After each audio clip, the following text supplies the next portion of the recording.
NFT.dcuniverse.com goes to candy.com. We say goodbye to an era, and we welcome our special guest for today, SpicyTunaRoll, top analyst over at Candy. Welcome, Spicy Tuna. How are you? Thanks, man. I'm doing great. Standing up, which is nice. I'm just commenting on my stand-up desk I have now. So I've sat down for 5 years being remote. So this is different. So I'm Yeah, trying to I'm on a live stream. Let's do it. yeah, sure.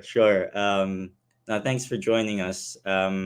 Honestly, I'm super looking forward to this chat. I know that there is a lot of angst that the market's down, and we're like getting twitchy. Like it's only been a few hours. I guess it's part of the addiction. I feel too. I was too last night. I was like counting down the minutes, and I was like, I'm gonna be the last person to buy on the marketplace when I'm in something. And then like I don't know what happened. I think I was watching Squid Game, and it got like kind of heated, and so I just like totally forgot. It was like 12:05, and I was like, oh man, like PST, and I was like, I just missed the thing I talked about I was gonna do. So, but I've been all day. It's weird for me because there's a lot of things that I do on my side that I do daily that I technically stop doing, which is really weird. That's more intricate and more technical than it needs to be, but like it's weird. It disrupts me probably the most, I think. Yeah. Plus all you guys. So I feel everyone's pain. Yeah, sure. Okay, so I guess let's get going before we get like straight on jumping to the hot questions. Tell us a bit about yourself. Let's get comfy to those that don't know. What do you do over at Candy? Palm NFT when you were there. Yeah, anything you'd like to share to us? Yeah, I'll fill you in what I do and kind of where I came from and I guess back to the origin story kind Yeah, of thing. yeah. Superheroes. We'll do origin story and kind of Oh keep it. yeah. Okay. We won't go back to like the dawn of time, but largely kind of Web3 and what I do there is I cover analytics and business strategy and everything in between with data and like my like title is its own thing, but like what I do largely for Web3 is a full stack Web3 data analyst. And so that's producing data, that's consuming it, that's mining it. If you know those terms of like data mining, it's scraping platforms and grabbing analysis, and really kind of how I've always approached Web3 as a whole is kind of there's a lot of data out there, but like until you make sense of it, it's basically useless. So I make sense of a lot of data. That helps a little bit, and that helps lead to business decisions, helps us build strategy, helps us kind of draft out how we go about everything we do on platforms, and then it also encourages everything the platform does itself, from compliance to product development to engineering to even the creative side on that end. So I cover the full spread. Interesting. Yeah. Wow. And I've been doing this for 3 years now, full time in Web3. I was one of, at least on LinkedIn, because LinkedIn Web3 in 2020, 2021 was very quiet. It wasn't quite like it is today, where you see people like if you're in the LinkedIn network of things, it's not as exciting as you think it would be, but it's largely, more today people have like Web3 in their profile, or like NFT analyst or Web3 strategist. And like when I first got into Web3, I was coming out of healthcare, where I had like, healthcare analytics and other things in there, and then kind of migrated into this like Web3 analytics. And I was like the first one doing that, at least from my own point of view, for data analysts. So it was kind of cool to have that, 3 years ago, and building out some of the origin platforms in the space. Wow. I would love to dive in deeper into that. I know, wow. I mean, what stands out for me there is the data that I guess Big IP are interested in, being Candy and Palm. I guess you guys break a lot of that down for them. And I guess they are, in effect, watching this new market emerge, right? Am I right? Am I right in assuming that? Yeah, and like Web3 data as a whole, and if you kind of break it down into like different quadrants for it, you have obviously the blockchain layer, which is new for like IP or corporations or others. Like data's not new. They consume lots of data. They have data orgs that are hundreds of people, way more people than myself. But a lot of it, like data is everywhere, and the blockchain itself is data. I mean, it's fundamentally a ledger of storage, and you can go back and review it. You can overwrite, but you can only overwrite by making more transactions and still see the source transactions. Just a ledger of record, and you can query it. And so that's one big part of it. The other side is like, what do you do with that information when you have platforms? You know, this marketing constraints, and so organizations today in like 2023 have a lot of data coming in and streaming. Web3 has always been this like void of what data can be and where it can go, and kind of like you're saying, making sense of that's huge for companies. How does it incorporate their marketing strategy? If you look at Web3 as a whole, most projects and most big IP that's coming to the space, the orgs that are building that are largely marketing teams.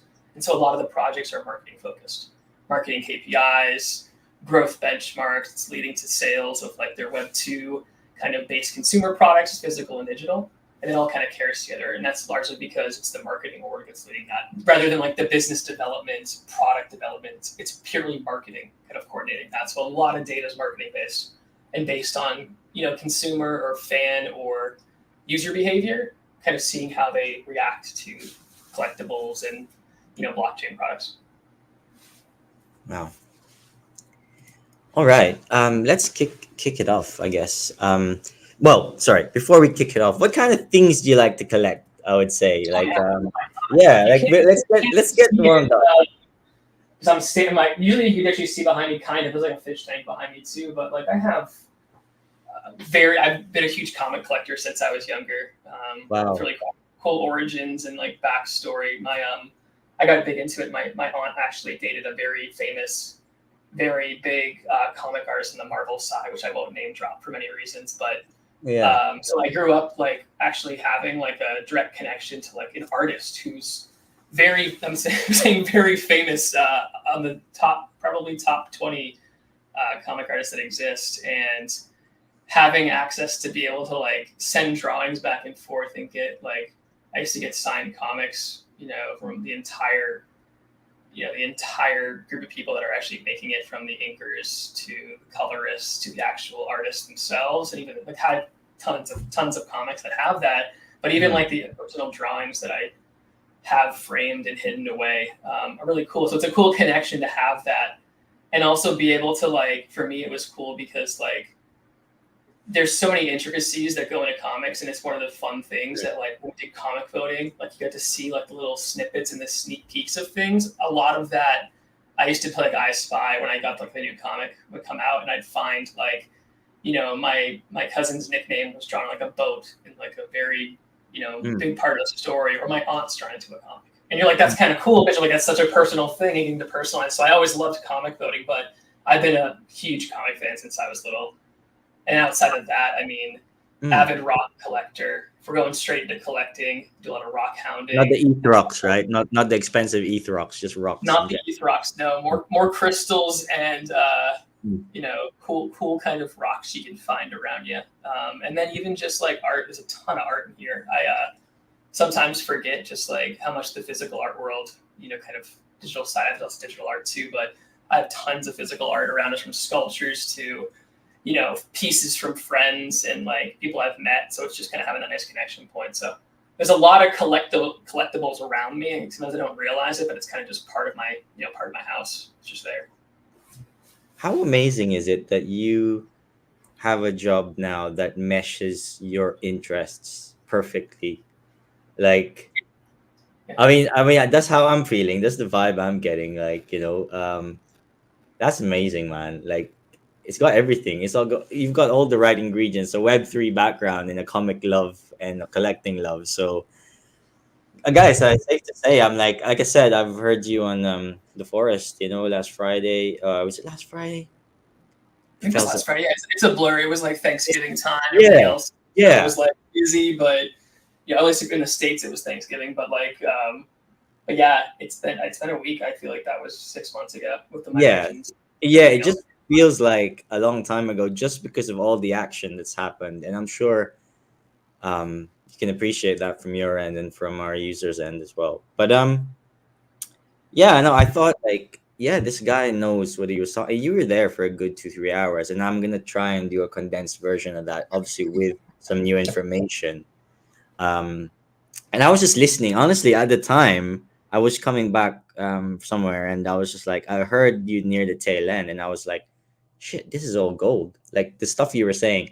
Now I know Mr. Ward might not like everything that you might spill, and he might have had a word with you and said, listen, I know Prez's style. Like he's gonna make you cuff something that you don't want to cuff. So just slow down and everything else. So Mr. Ward, rest assured, I always got you guys your back, guys. Like don't worry. I won't want to So make you spoil the fun, but you can tease us a little bit. Can you? I mean, what else can we do, right? I mean, this is it. This is the whole game. This is the it's whole so app. it's so good because you're, I mean, good and bad. You're talking to someone who's like a straight shooter, which is probably good and bad for most things. It helps, the allure of mystery for, especially for platforms or for projects like this. Like a lot of projects live in the, not the life cycle of like, it's the hype cycle, a lot of things, or it's the speculative cycle. Like, you see the tweets of like big things coming, and it's like for like 6 weeks, and there's huge things on the way, and every project does it. And like, it's one of the, worst things. I'm someone that lives in like, Mr. Ward.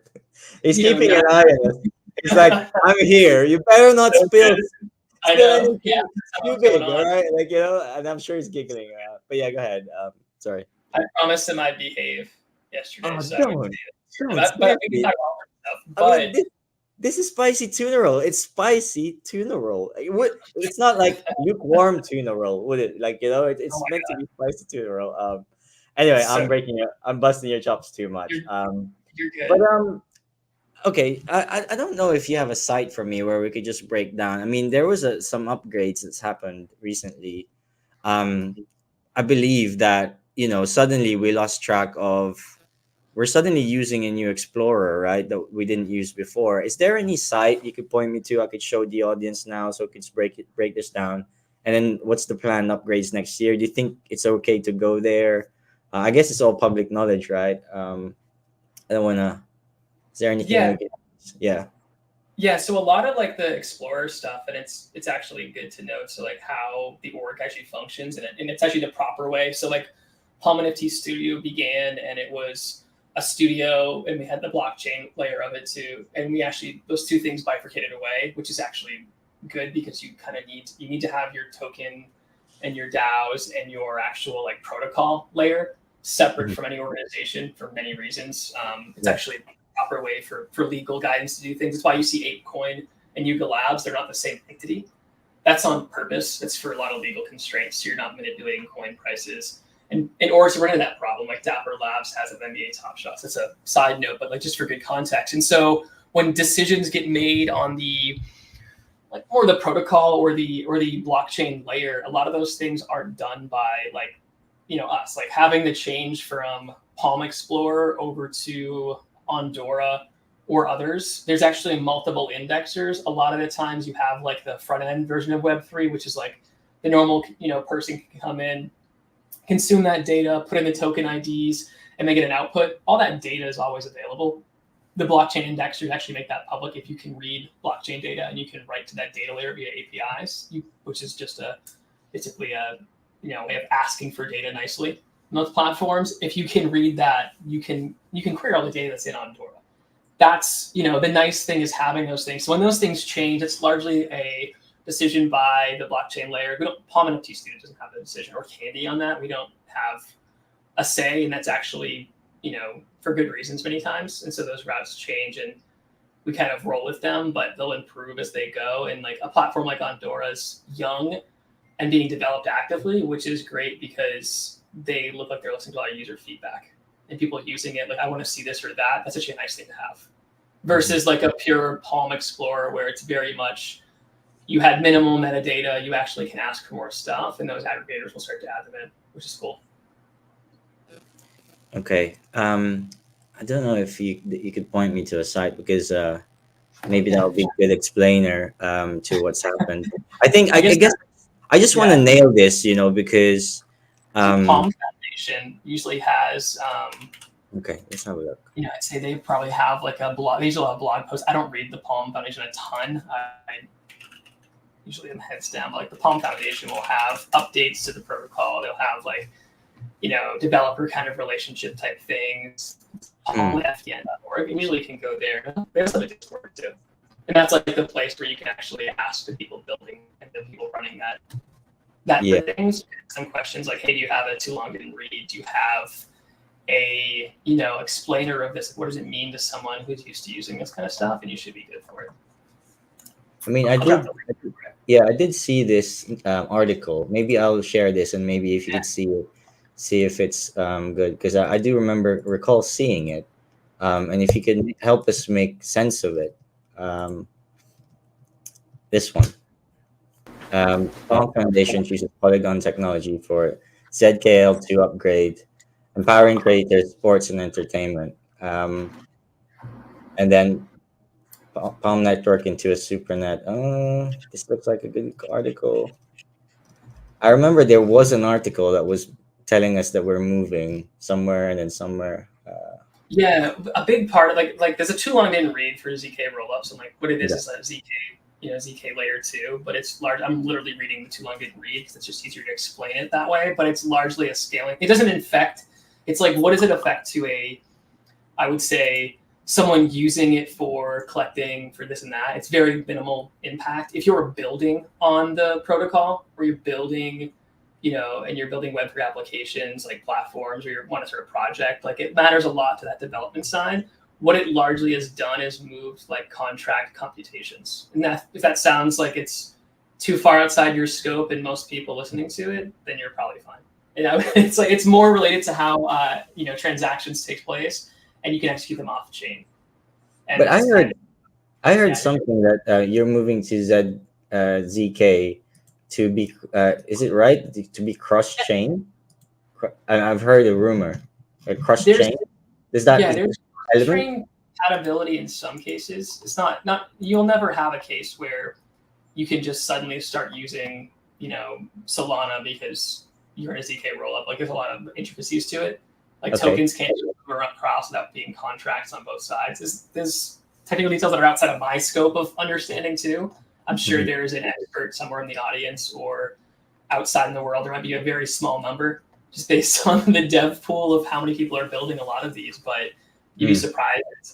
It's a small group, but they're building a lot. But largely,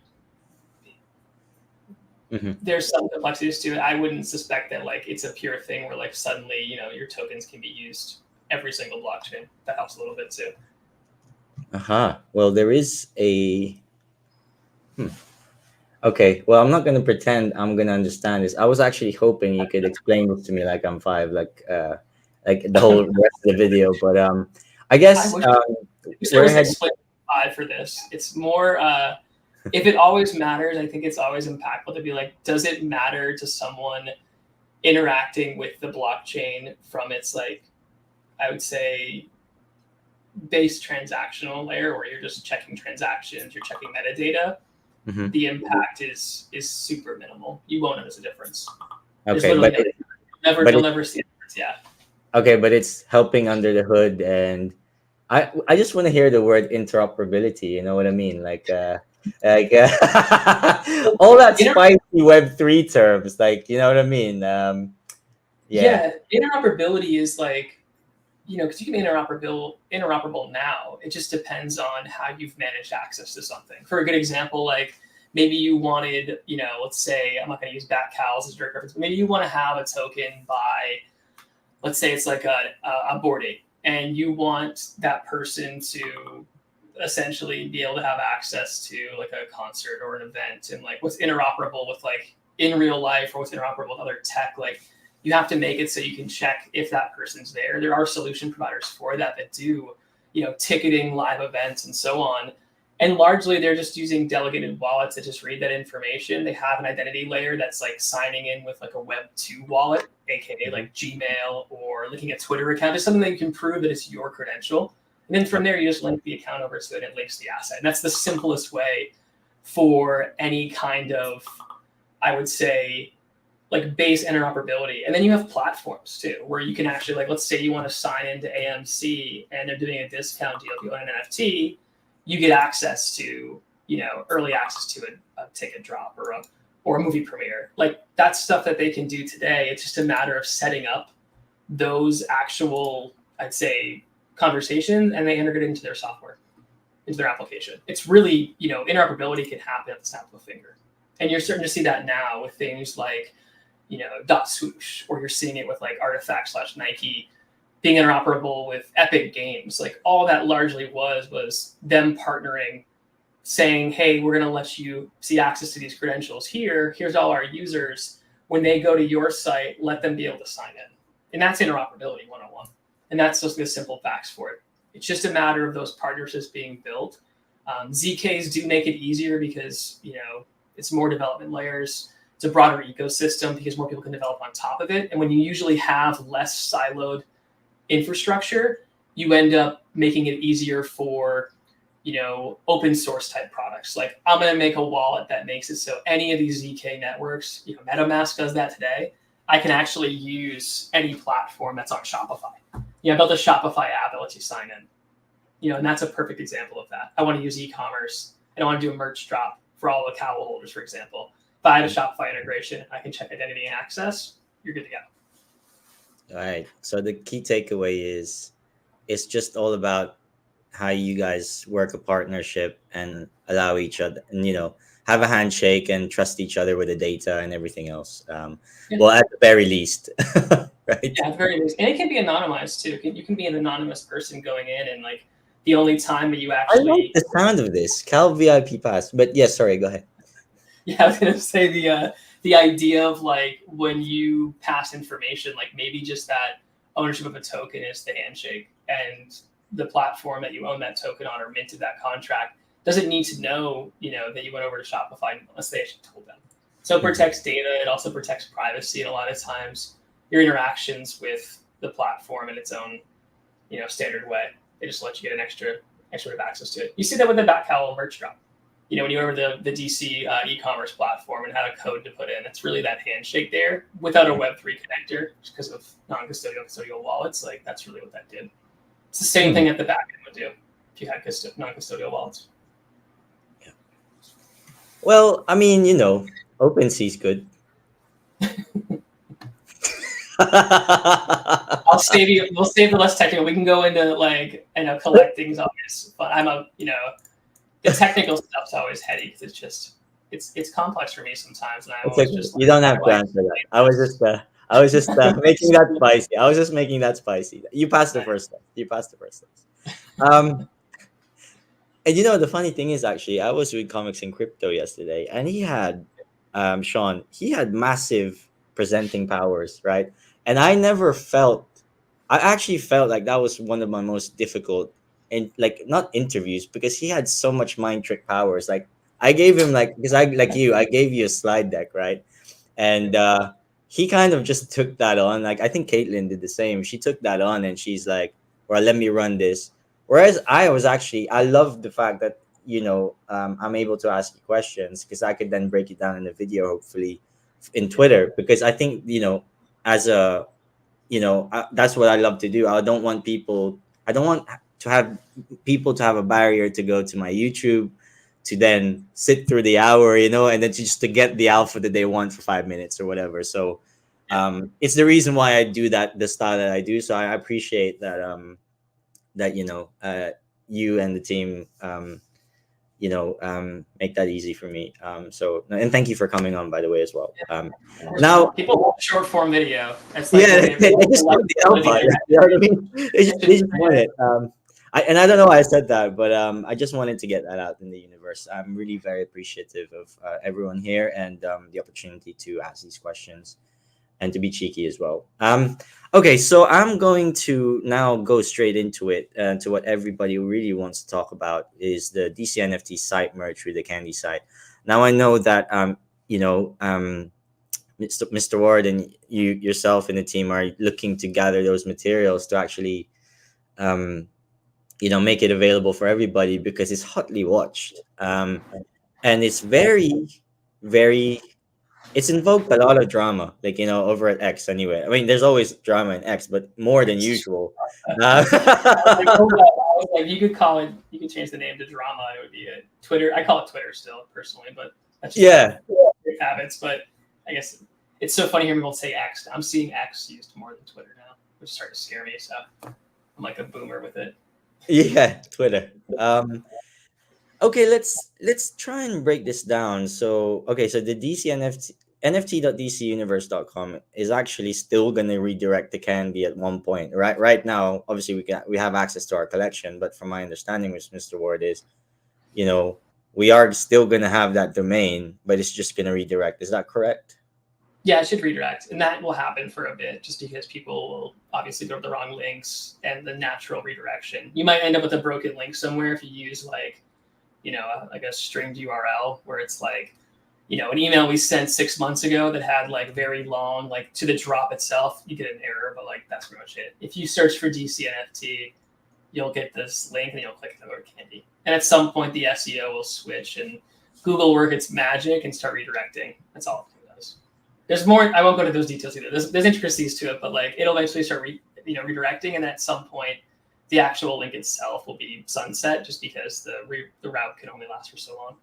I mean, as a user, like I said, Web 2 user, like just a normal user, there's not much, you're going to go to the candy.com and it's going to look like candy.com. It's just going to have our cows and our comics and our beloved collectibles in there, right? I mean, but on the back end, people have really microscoped this, and there's been some concerns actually because the terminology in the email, it says reminting, and that caused a lot of ruckus in a way that um, there were concerns that, oh, okay, so you're now going to delete everything and going to remint, so that means you lost your place in the FA side of things. And I'm going to say FA on the chain, because they're arguing that that FA on the blockchain, that's provable because certain platforms exist. Like, and again, you don't have to answer this, but I'm just laying it down, summarize it in my own way. Is that there's people questioning, is there Go chain data for Batman? If there's not, then it goes to the Overdrive fandom because that's provable in the Palm blockchain. But that's going to get taken away, so everything now goes to Hero. And again, you don't have to say anything about that. It's just I'm just contextualizing the drama, but in your words, can you break the migration down a bit? Because I know Candy uses Palm blockchain too, so it's palm to palm. But why is it that you have to remint and then burn and mint in order of the mint?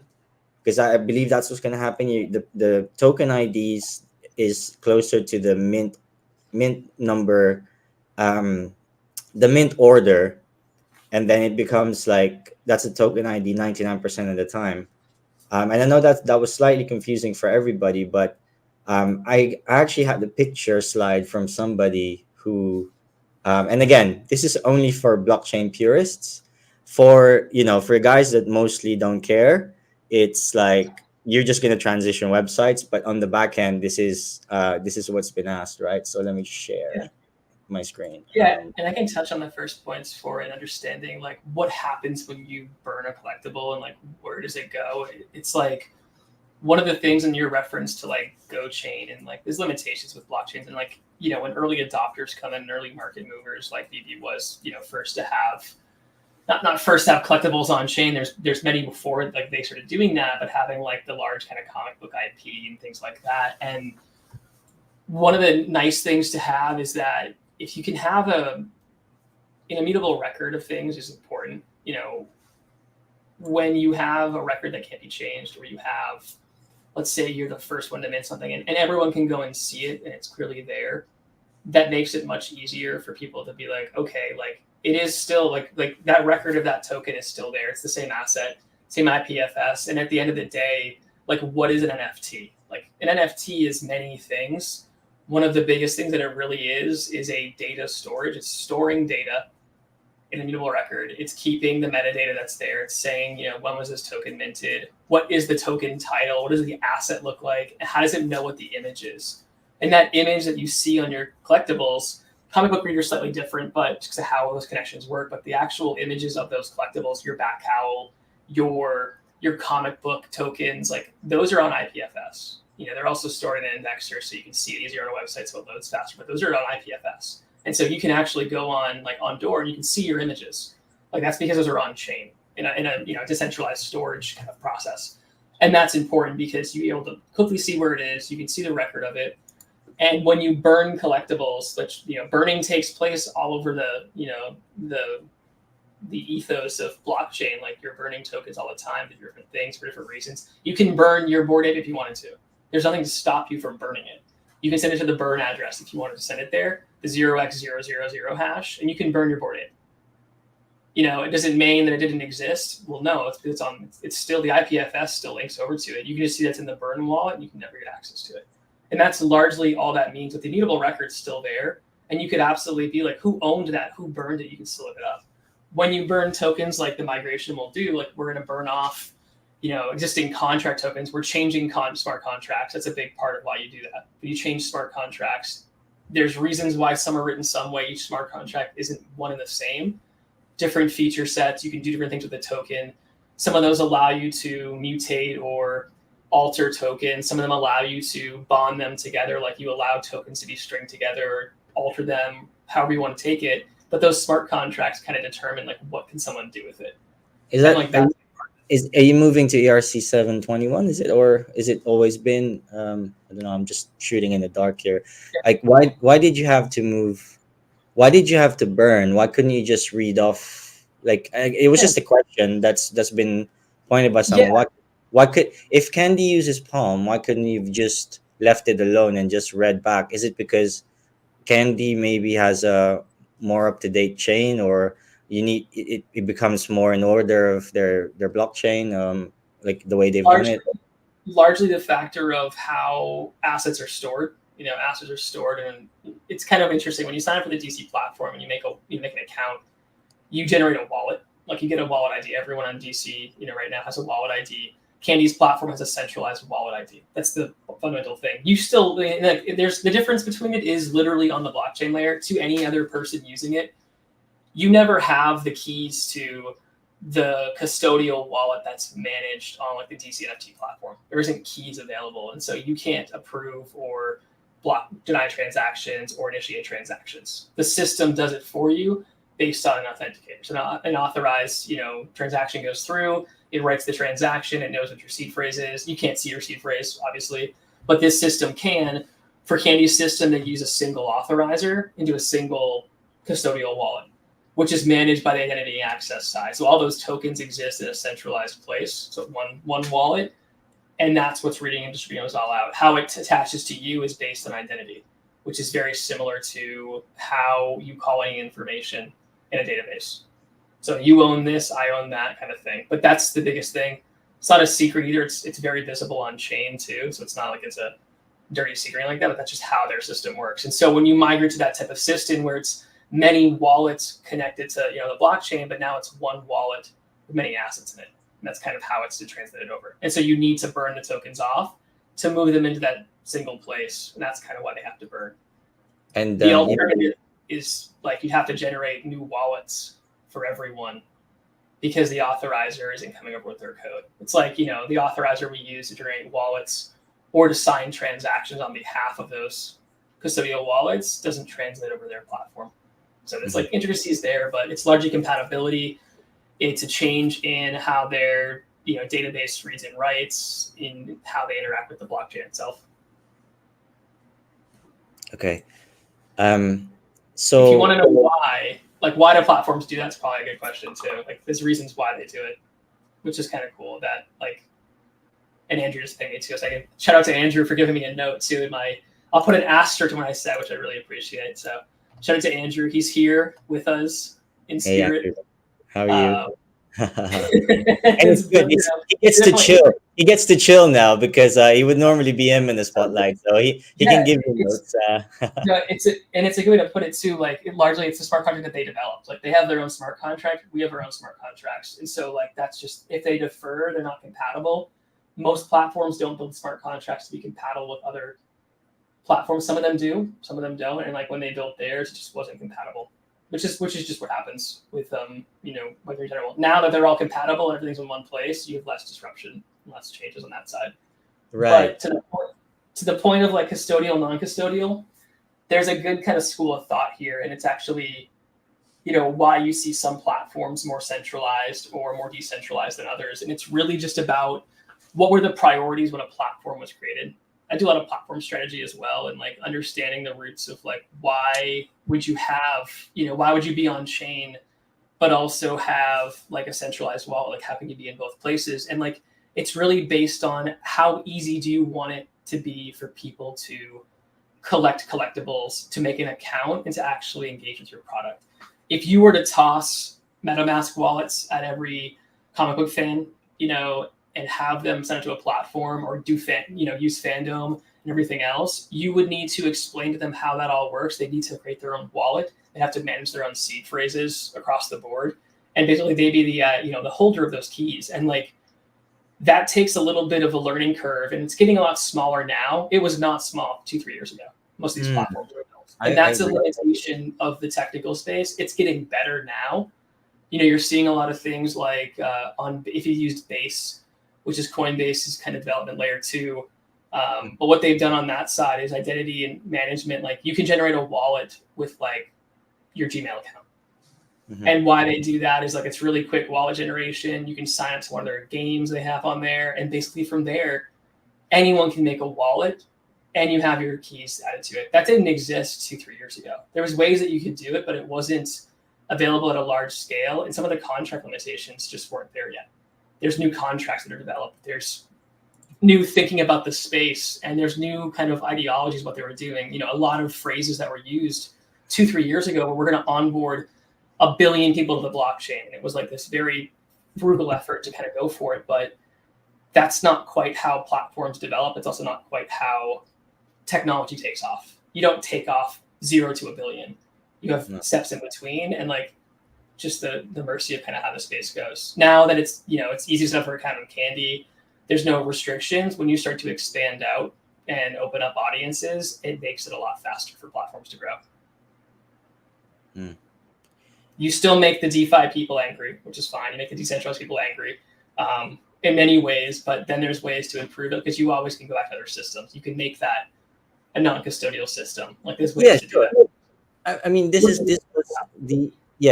the what was said is, I mean, when you go to the Candy site, there is a option to read off of your MetaMask, right?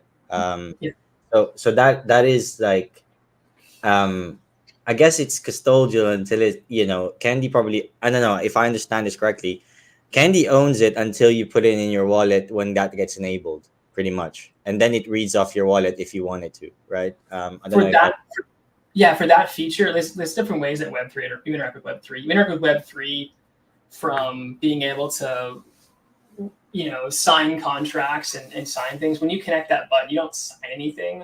I don't believe you may just sign to connect. Like there's off a little hand. It's a small handshake. There's no transaction taking place.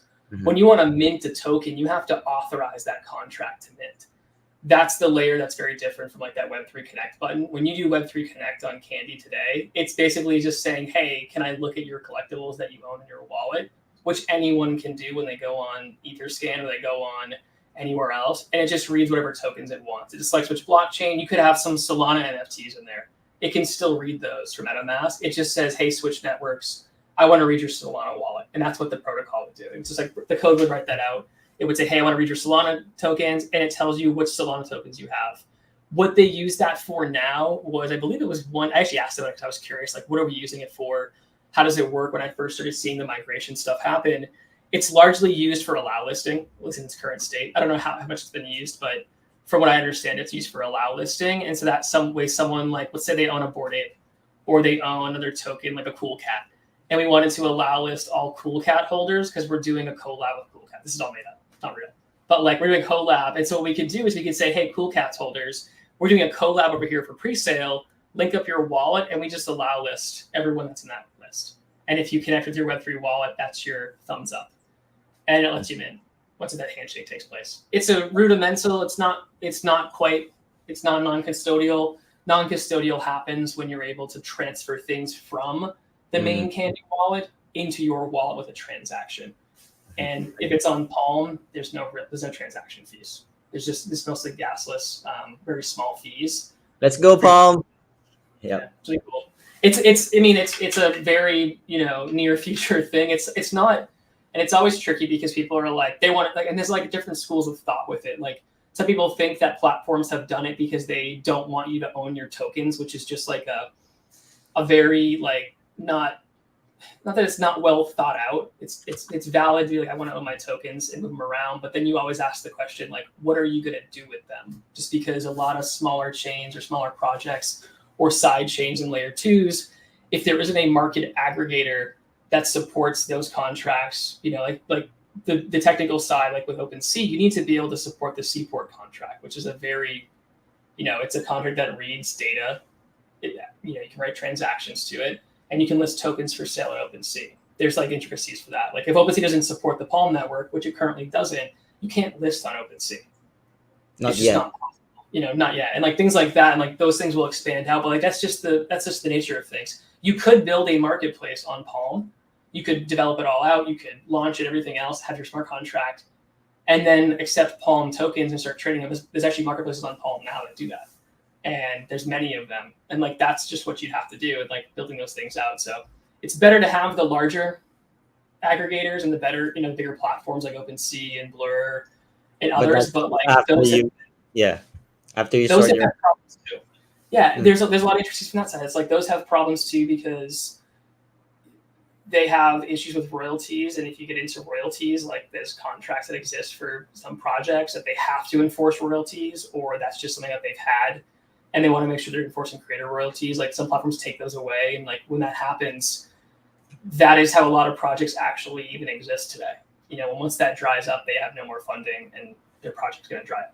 Not that that's a primary revenue source for anybody. It really isn't, unless you're doing billions of dollars in transactions. There are projects that do that. But for smaller scale projects, those secondary royalties don't cover operating costs.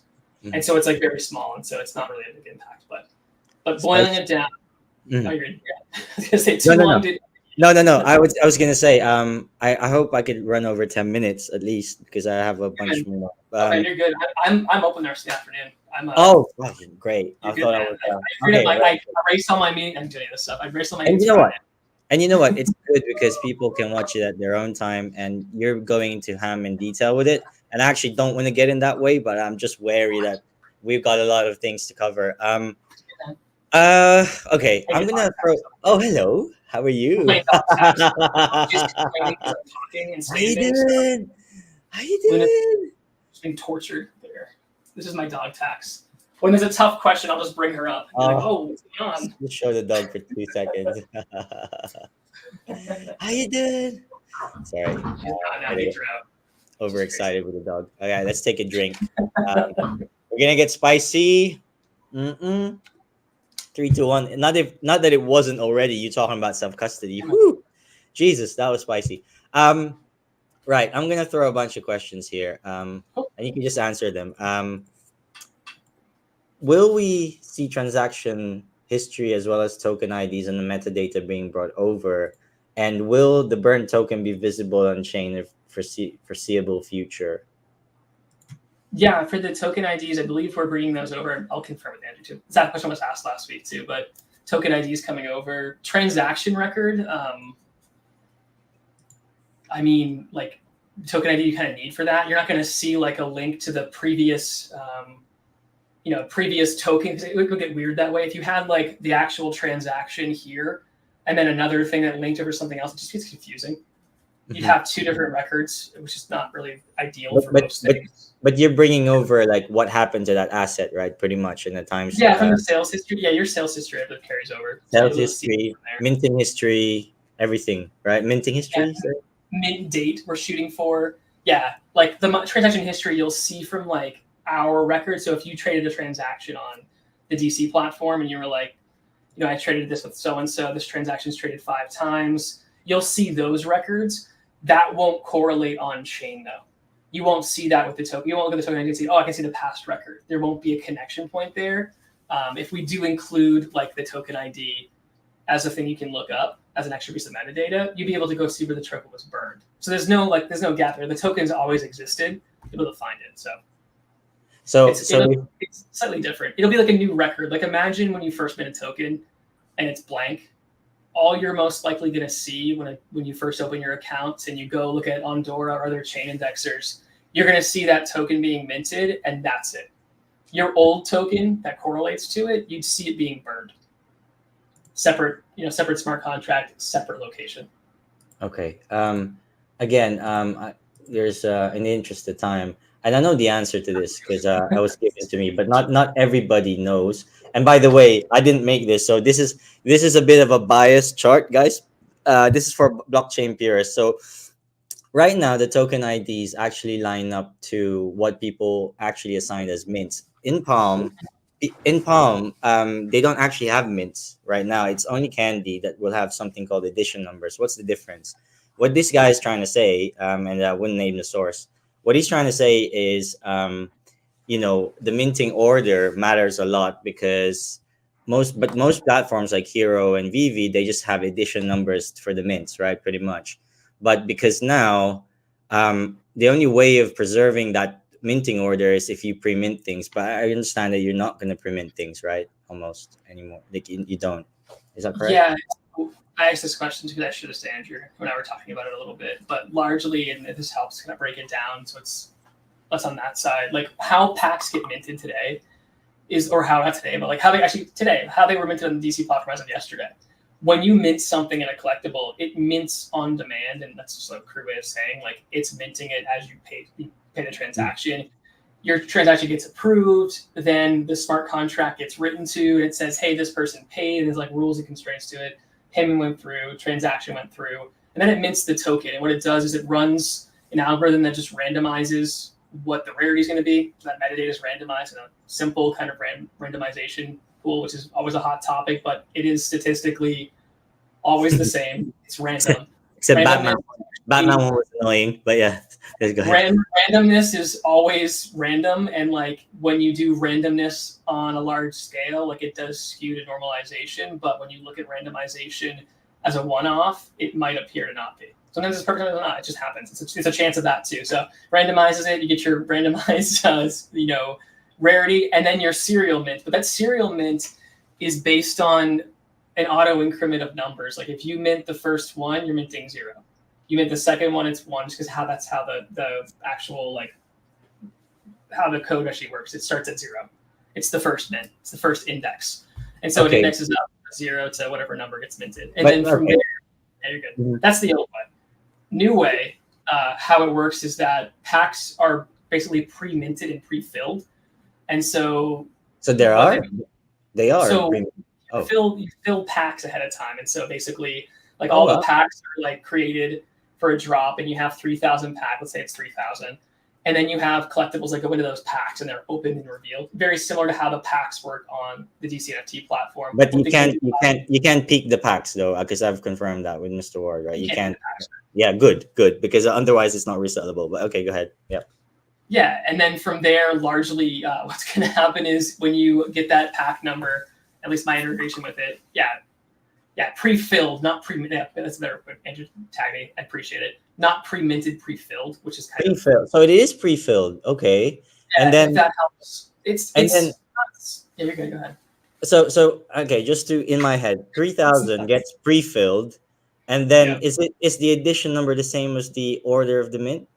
It won't be. So if let's say that you get the first pack, and I was playing with this the other day on the staging side. When you mint, let's say you mint, a Batman comic, and it comes in, and you get your pack ID. It's going to say, or pack serial. It's going to say serial number 1. Start at 1 for serials. That doesn't mean your comic is number 1 in that pack. And so when you take it, you get your comic book. It's in your collection. You press reveal. Your randomization takes place at the reveal side. And then from there, it's randomized. But it's already predetermined. So when you open a pack, that's when it actually picks it from the pre-filled comics?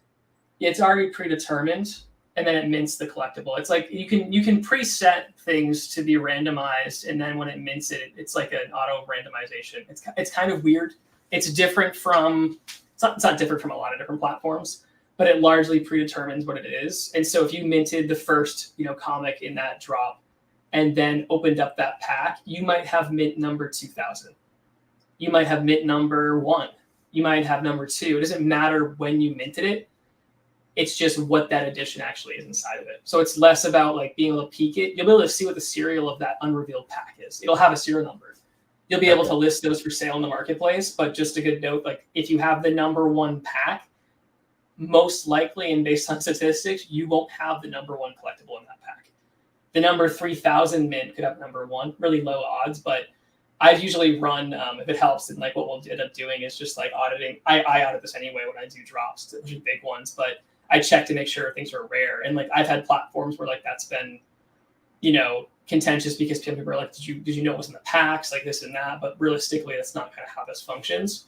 It functions on a very much randomization scale. It's better for, it's better for collecting because you aren't going to be, held to like, I got to the drop late, so I have zero chance of getting something, a low mint. Good. Yeah. Or I have zero chance of this and that. Yeah. You might find other mints to do. No, that's how VV does it. That's how Agropop does it. Yeah, again, 100%. So that means to me that right now, 99%, because I know that the guy, I just name him.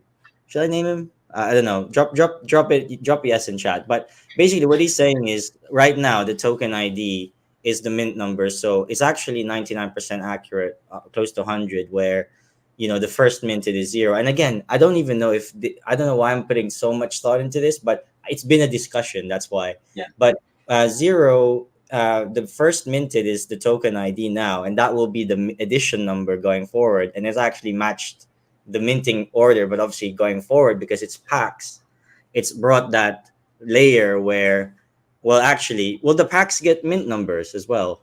Can you confirm that? Yeah, they have mint numbers. The packs themselves have mint numbers, but they don't correspond to anything that's inside of it. There could be a chance. No. I understand that, but if you mint early, do you get an earlier mint for the pack? Because that doesn't matter, I know, but some. Yeah, it'll be arbitrary. So arbitrarily mint 1. Which so if you were first in the queue, you could mint 1 pack, right? Yep. Good. Correct, So technically, guys, we're still getting early access mints for pack count. It's just for the packs. So will not, because it's arbitrary. It's always good. Like arbitrary numbers are always tough because the numbers don't mean anything. Like it's just kind of a it's a nonce in the blockchain world, but it means nothing. It's like a nonce number. It doesn't have a meaning.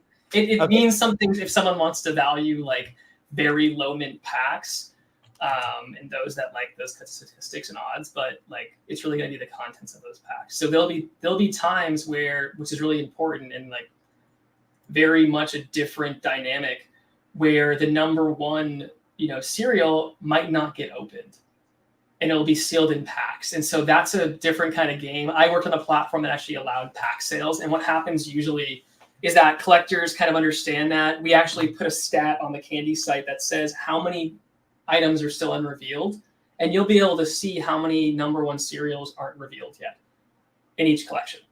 And so you'll be able to make that information if you want. I will leave my notes on what that means for anybody who collects or purchases in the marketplace, just for their own kind of thinking. But that means that you can essentially, sell an unrevealed pack if you have a number one in it. And as drops get down to smaller and smaller sizes available, I've seen collections have like the mint 1 be one of the last few collectibles open, and people seem to like that kind of. Right. It's not rewarded for unrevealing, but you have an unreveal process. Like it actually might be strategic to not reveal your comic, or you might want to reveal it, and we always encourage revealing them. So for many reasons. No, Spicy. I am not against packs. I love packs. I love opening packs. I actually wish that the team would give me more things to stream with, like, not just like $20 packs, $10 packs, but like, I don't know, $5 packs, the things that I could afford to actually have fun and stream with. So I love packs. I love that you'll be able to get it, resell it. Guys, it's going to change the fucking game. Very different kind of, it's a very different dynamic, which is important too. And this is a good disclaimer, as I will put this big disclaimer up there, big asterisk. If you have unrevealed assets today, they are going to get opened during migration. Like if you have an unrevealed comic book and you're like, it has to be unrevealed. It has to be revealed to migrate. And so every unrevealed asset today will not take on any of that new logic. Any new mint, so the first mint that takes place, will take on all this new logic. Of course, which is a random edition number. And look, I don't even, right now, it's like this, right? You've got 6 months to hit overdrive and self custody for the roadmap. You're migrating to candy to be able to reinvent the wheel like you guys are gonna do. I think, I mean, I could safely say like that will just delay the basically the roadmap if you had to do minting order and try to actually pre-fill everything and change the entire logic. I completely get that, but obviously the assets that we had before would have guys, and again I'm just going to quickly hurry up with this, would probably have the minting order and the token and the mint number, and then anything going forward will be randomized for the addition, but it doesn't correlate with the minting order except maybe for packs. But I guess, will we see a pack market, guys, for early early mints? I don't know. Anyone can speculate, but the one thing that we will lose though is obviously the guaranteed early access for Cowls. Is there anything that the team is thinking about offsetting? Because again, I go back to Crown Jewels that we've been spoiled for so long that we had early access and we had access to these mints. And again, it's only recently mints have really heated up because of the recent sales. But is there a way that cows could get, I don't know, like a premium pack, like not a guaranteed one but a 50% chance, like if you had a bat cow? Is there anything like in the works that you're talking about regarding that to Yeah, offset? I don't Yeah. mean to be blunt, but like no. And then there's many reasons why, and like I won't go into the details about like, but you Okay. can use imagination as to what like those, when you declare something like that, like if you own X, you get a guaranteed version of Y. Those types of things are never good to go into because it guarantees something that has a speculative nature to it. And like for collecting, like it also takes a lot away. Like if you give people priority and like everyone else can, it's the same kind of thing. And like if you want my honest opinion, and I'll give you my Hmm. non-one, I don't like the fact that early mints go to people that are first. I'm actually very much not a big fan of that for many reasons. It's a fairness point. It's good to have early access for big drops. Like it works really well to be able to mint a comic because you get a chance to actually have, first mint, like because you're a big collector. Because that's like the perk of being a back cowl holder. It's not a reward. It's like that's a benefit of it. Like it's part of the utility. You get to get access to something because you're a fan and because you've stuck around. And that's a huge point for things. And it's also an easy one because you get first access to sales. Very common in any kind of marketing or commerce platform. You reward people that are always around and the most vocal. That's a big point there. Where Hmm. that kind of gets limited and kind of tough is that when you get into assets like speculative assets like NFTs or other kind of collectibles, when you start to add speculative value to things, you get into kind of hot water. And so Yeah. kind of just much as I touched the point, but it's better for the long run and platform itself, but it's also fair to people buying in drops, which you kind of want it to be fair. If you just give people the low mints that mint first, it's a race. It's just a race. Okay, well, you're getting rid of that. I was talking like premium Yeah, pack, premium packs that could maybe have a better shot at the better rarities, and you'll also get a percentage shot. But you're saying that yeah. that would It's skew things. different process. Yeah, Okay, different process of minting. You can make I other tried, guys. collectibles. Yeah, you can have other collectibles that do similar things. Like Candy does that now, where they have their not jumbo. I call it jumbo pack, but they're like larger packs that are Hmm. higher cost that have a higher percentage chance of a legendary moment, or maybe they just have legendary moments in those ones. That's the kind of stuff you can get into. You could get into like theoretically talking about it, like you could get into doing a comic drop where you have like a $10 product and a $30 product, and then the $30 product is the only one that contains like the secret rare, which is like the ultimate variant, or the only one that contains this extra comic cover. Like you can do stuff like that, which takes away from the serial number kind of race to Yeah, things. yeah, Still will have low scarcity, but you yeah. could do things like that in packs.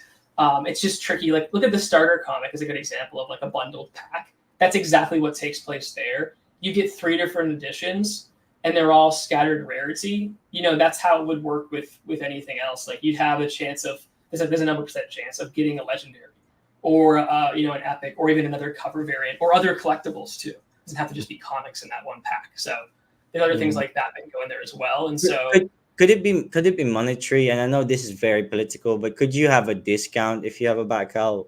That doesn't affect rarity at all. that doesn't I, affect. Again, I'm just throwing things out there. I yeah, think I suspect discount codes. It's just like tricky from the legal side. That's something we can talk about. Like, and it's even a good thing to ask. Like, do you want like, can you give discounts on drops? The only problem with that a lot of times is that when you create discounts for, for a certain numbers of users, they just sell the packs back to the community members at market cost, and it creates a really. I've literally seen this happen where we do a discount. I see. What it does is it becomes kind of I get it. you become like a pack broker. Like you like Yes. it's just it's a not a great game to play because now you're like, oh, I can buy packs at $5 and then sell Yeah, you're schooling me. I understand. very tricky. I think I don't. I want to move away from this now. Just because, and I think I've made my point for 10 minutes that a lot of people will feel like a privilege has been taken away, and and the thing is, I mean, if that was your only reason being in this project, I was in this project without the comics. You know what I mean? Like personally, so it is what it is. I think people need to wake up to see what back house are, but at the end of the day, I think there's some people that's not, we can't please everybody. It's gonna be a transition period. The website itself will look amazing. We're all hyped. Like everything's gonna get delisted. There's gonna be new eyes on the platform and the new platform that we have. Yeah. And I think and it's gonna be smoother, right? I mean, I felt like the candy side is smooth as hell anyway. Yeah. So it's not One all of the good, but at least we got the answers today. I listened to this stream yesterday, which was great, and like when you asked, it was a great question asking about like why do mints matter or like why does cereals matter, and I forget his name. Is it Chris? I forget Comic and Crypto's name, but Sean, yeah. Sean, there we go, Sean. I thought they said Chris, but it's the Comic and Crypto. Gotta watch that, boys. Chris would be Comic Cryptos and Chris. Sounds the same, but like you asked him about that, and like one of the points he made was like it's kind of like the only thing that you can kind of differentiate for things that don't degrade. And like that's one way. One of the other ways to make a platform or to make product more, I'd say there's more layers to it, is to add more features to collecting. Like that's the kind of alternative. Like if you have Mint 1000, and that's a big point for like NBA Top Shots. Especially, I was an NBA Top Shots player, like a collector day one, and like the evolution of that platform, many different hiccups they had, but mints mattered a ton. What they mattered a lot of times for collectors was that if you had like a really high mint, like a 40,000 mint, LBJ no look, like it's like no look 3 kind of thing. They had tons of moments that were just like really arbitrary, like 39,847 is not really exciting. But what happened was they had it so you could like burn these things off, or you could do this or that with them. And another platform I worked with, we had serials on it. We had burning mechanics and merge and burn and things like that. And what largely happened was those low serials got burned first. And what that does is it doesn't, not adding value, but what it does is it adds value to the product, as in like it lets you in a way have more engagement points. Like someone can come into the platform, there's more touch points. They can come in and actually be able to do more things with their collectibles, which gives them more activities. And then from there, it just lets you have a better mechanic than just like, I got serial 1,000, it's worth nothing. I might as well just put it at like $2, which is what happens a lot of times for behaviors. Like it makes sense, but when you have more features, people do a lot more with it. It makes them think about collecting more dynamically and collecting more of like a long-term behavior than just serial chasing. Which is really important. I also mentioned something like, could we have one-of-one comics? I don't know. Like I know it takes a long time. Let's say a legacy comic. And I know Mr. Ward wants to line up DC to get the creation process of that. I don't know if that's still we'd love to see it, but it's like, if you add a little dent here or make every comic have a little feature in there that makes it a one of one, then you can use randomizers or whatever. Yeah. I'm walking away to grab something. So like one of the coolest things, and like because you have like what's this thing? The shiny Batman #1 cover that I grabbed from my local comic shop, and like it's a very spicy comic to talk about, huh? Okay. Yeah, it's sweet, and like having the like different variants. When I went into the comic shop, like I'm not like a name dropper. I'm gonna be like, I work with DC Comics, like look out. I always ask like, hey, do you guys have the variant covers? And some of them didn't actually realize they even had like these are like people that work in the shop. They have a variant cover, like a different holographic one. Like those are really cool. And like, there's lots of ways for us to create experiences around like that in real life product. And if it helps, like, it's not even like, it's not an alpha, it's an alpha, I don't share alpha, but like, that's something that like we want to mimic from the in real life. Like it's always going to mimic the in real life experience for somebody. When someone goes to a comic shop, like what's that look like for somebody? They go in, they look at the shelf of comics, they pick through it. There's no serial numbers stamped on those comics. There is conditions they come in, but they all come in brand new. And if you preserve it and keep it safe for decades or 100 years, it's worth more money than when you got it. Like that's just kind of how the nature of things work. But like when you have it into a digital product, like what's the version of going to a comic shop? Is it the chance of being able to have a rare cover that's like silver or glossy? Or is it something like you have to ask for it or do something for it? And like, that's a good mechanic to have. So if you're thinking about what's going to happen in the very near future, like guys, Candy has Merge and Burn. It has, burning, crafting overdrive. Like those features exist on Candy now. And if you use your very, not speculative brain, like it's the first thing that we talked about as features like that are going to be incorporated. Like expect that to happen. And like how soon that happens, it's just kind of a logistics type thing. But like these types of conversations are important because like what does a crafting project or product, not project, but like product look like with your comics? Like, is it collecting a full set? Is it certain editions? Is it seeding in, exclusive collectibles in there that you can do X, Y, and Z with to get another product out? Because there's so many dynamics you can do. And there's ways for us to test this and to start getting into like actions equal, rewards. Like the more you do stuff, and that's both in project and out of project, the more you get rewarded. And like, that's really important. And you see a lot of projects shifting to that activity-based rewards, which is like reward is a loose term, but activity-based kind of collectibles, where it's not just based on like the stuff you buy or the money you spend, but it's how much time you spend on those projects. So the more you vote, the more you do this and that. And I'm not this is like, anyone listening, I'm like beating around the bush on purpose. I don't want to talk about it. It's like it's I mean, it is like this, right? Like you guys ask us to do some tasks, and to some it's like homework. We gotta fill in a form. Oh my God, is that the gamification that's been asked for? What is happening? We were envisioning a game at the end of it, and at the end of the day, and we will go there. You have to see where we are. We don't even have self-custody overdrive. The roadmap's not done. And these are metaverse ready cows. So in my imagination, we're gonna be burning and crafting bits of our extensions of our back cows. I mean, I hope so.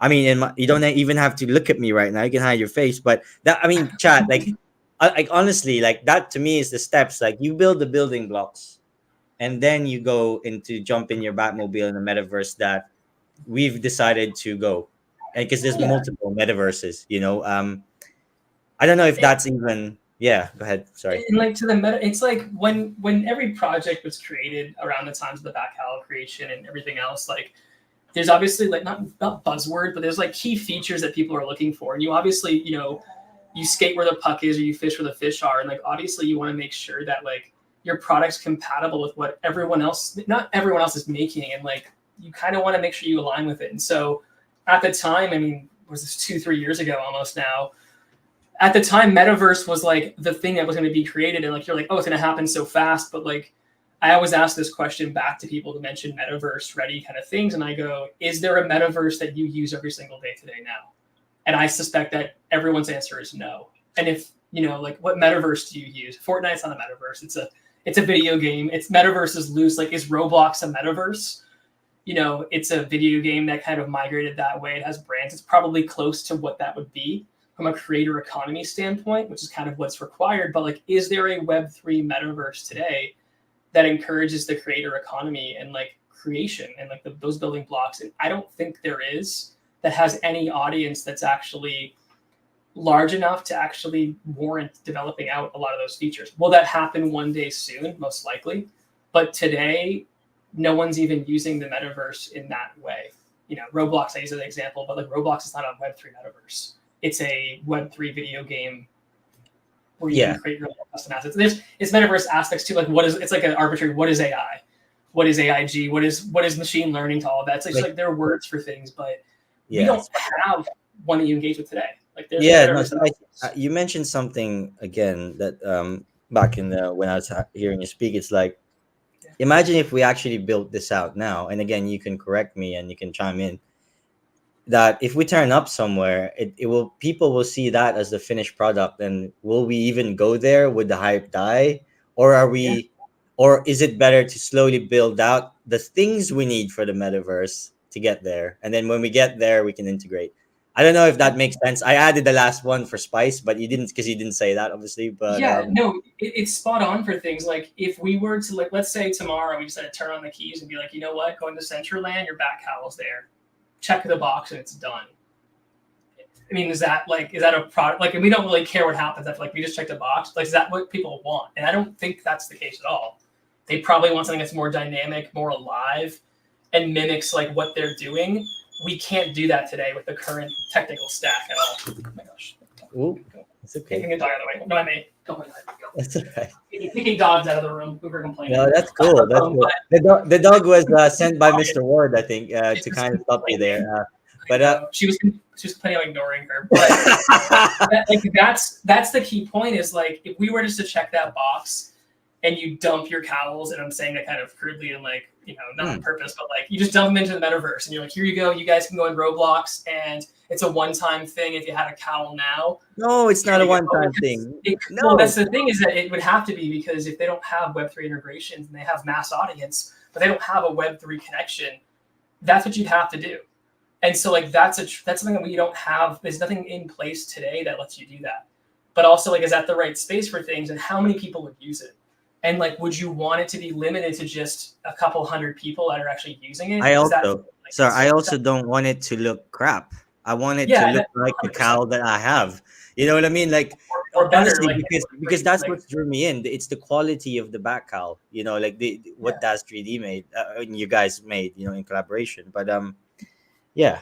It's spot on for that, and we wanted to do it justice, but also like if you can't put it on a platform, put it anywhere, then like you're kind of trapped with like there's nowhere to put it just yet. And when that happens, like it's the first thing we'll do, and like we've talked about different places, different environments to build in, and like what does that look like, and like what will that look like, and hopefully like other side is a prime example. Like here's a big metaverse that got a cash injection of $300 million. And there is no other side to play in today.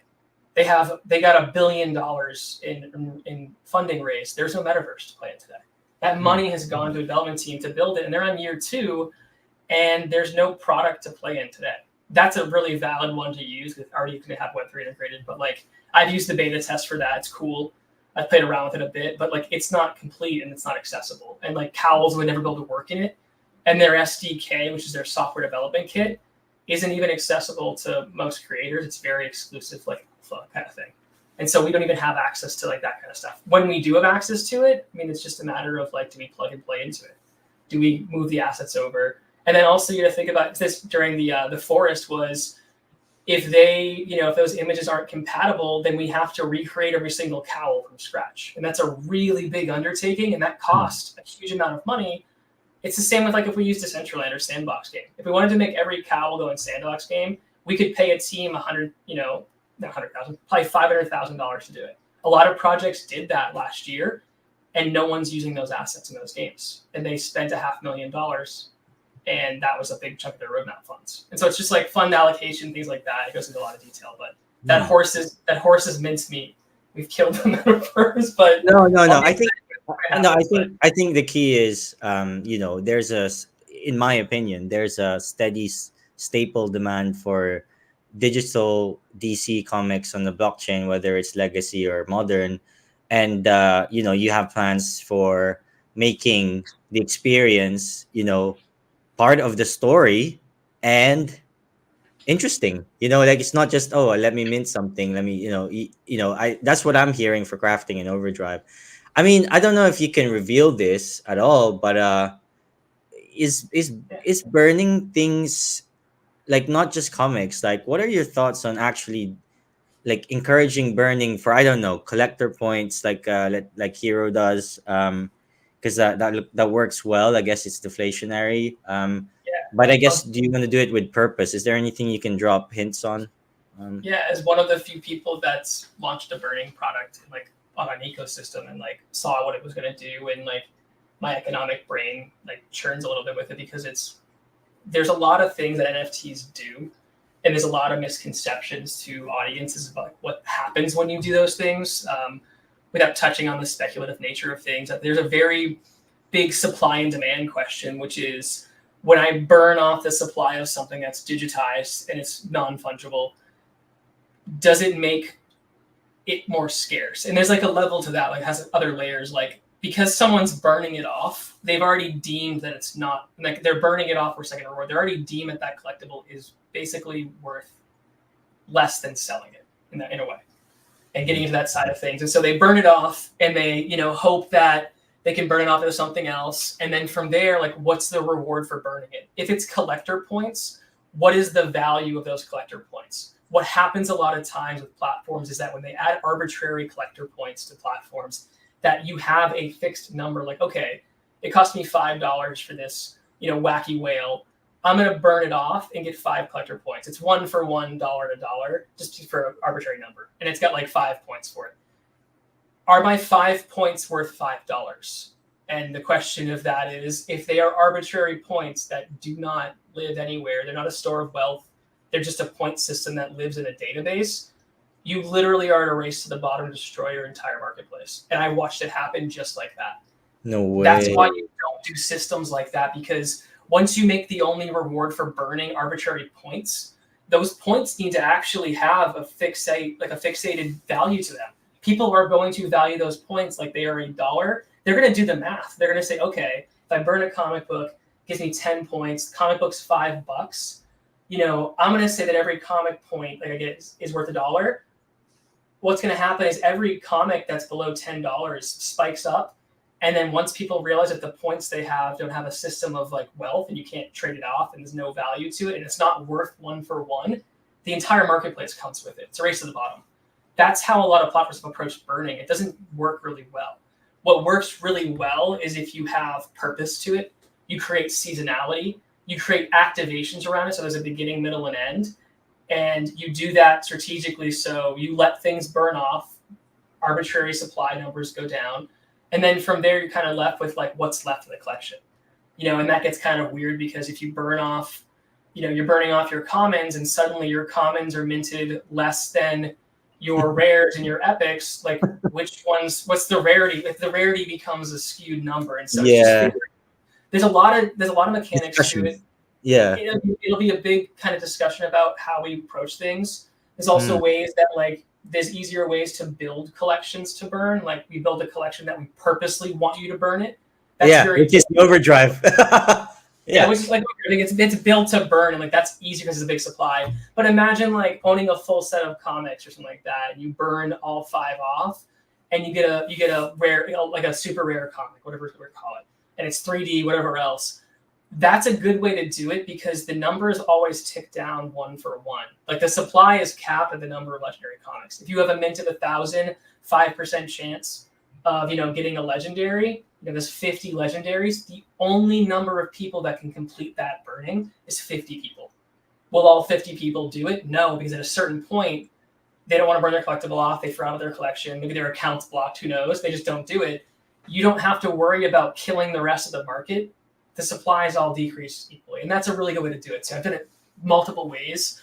The initial burning for this platform that's now defunct, I fought it so much because my economic background or economic brain was like, this isn't correct because what's going to happen is those arbitrary sums. And so we have to prevent that.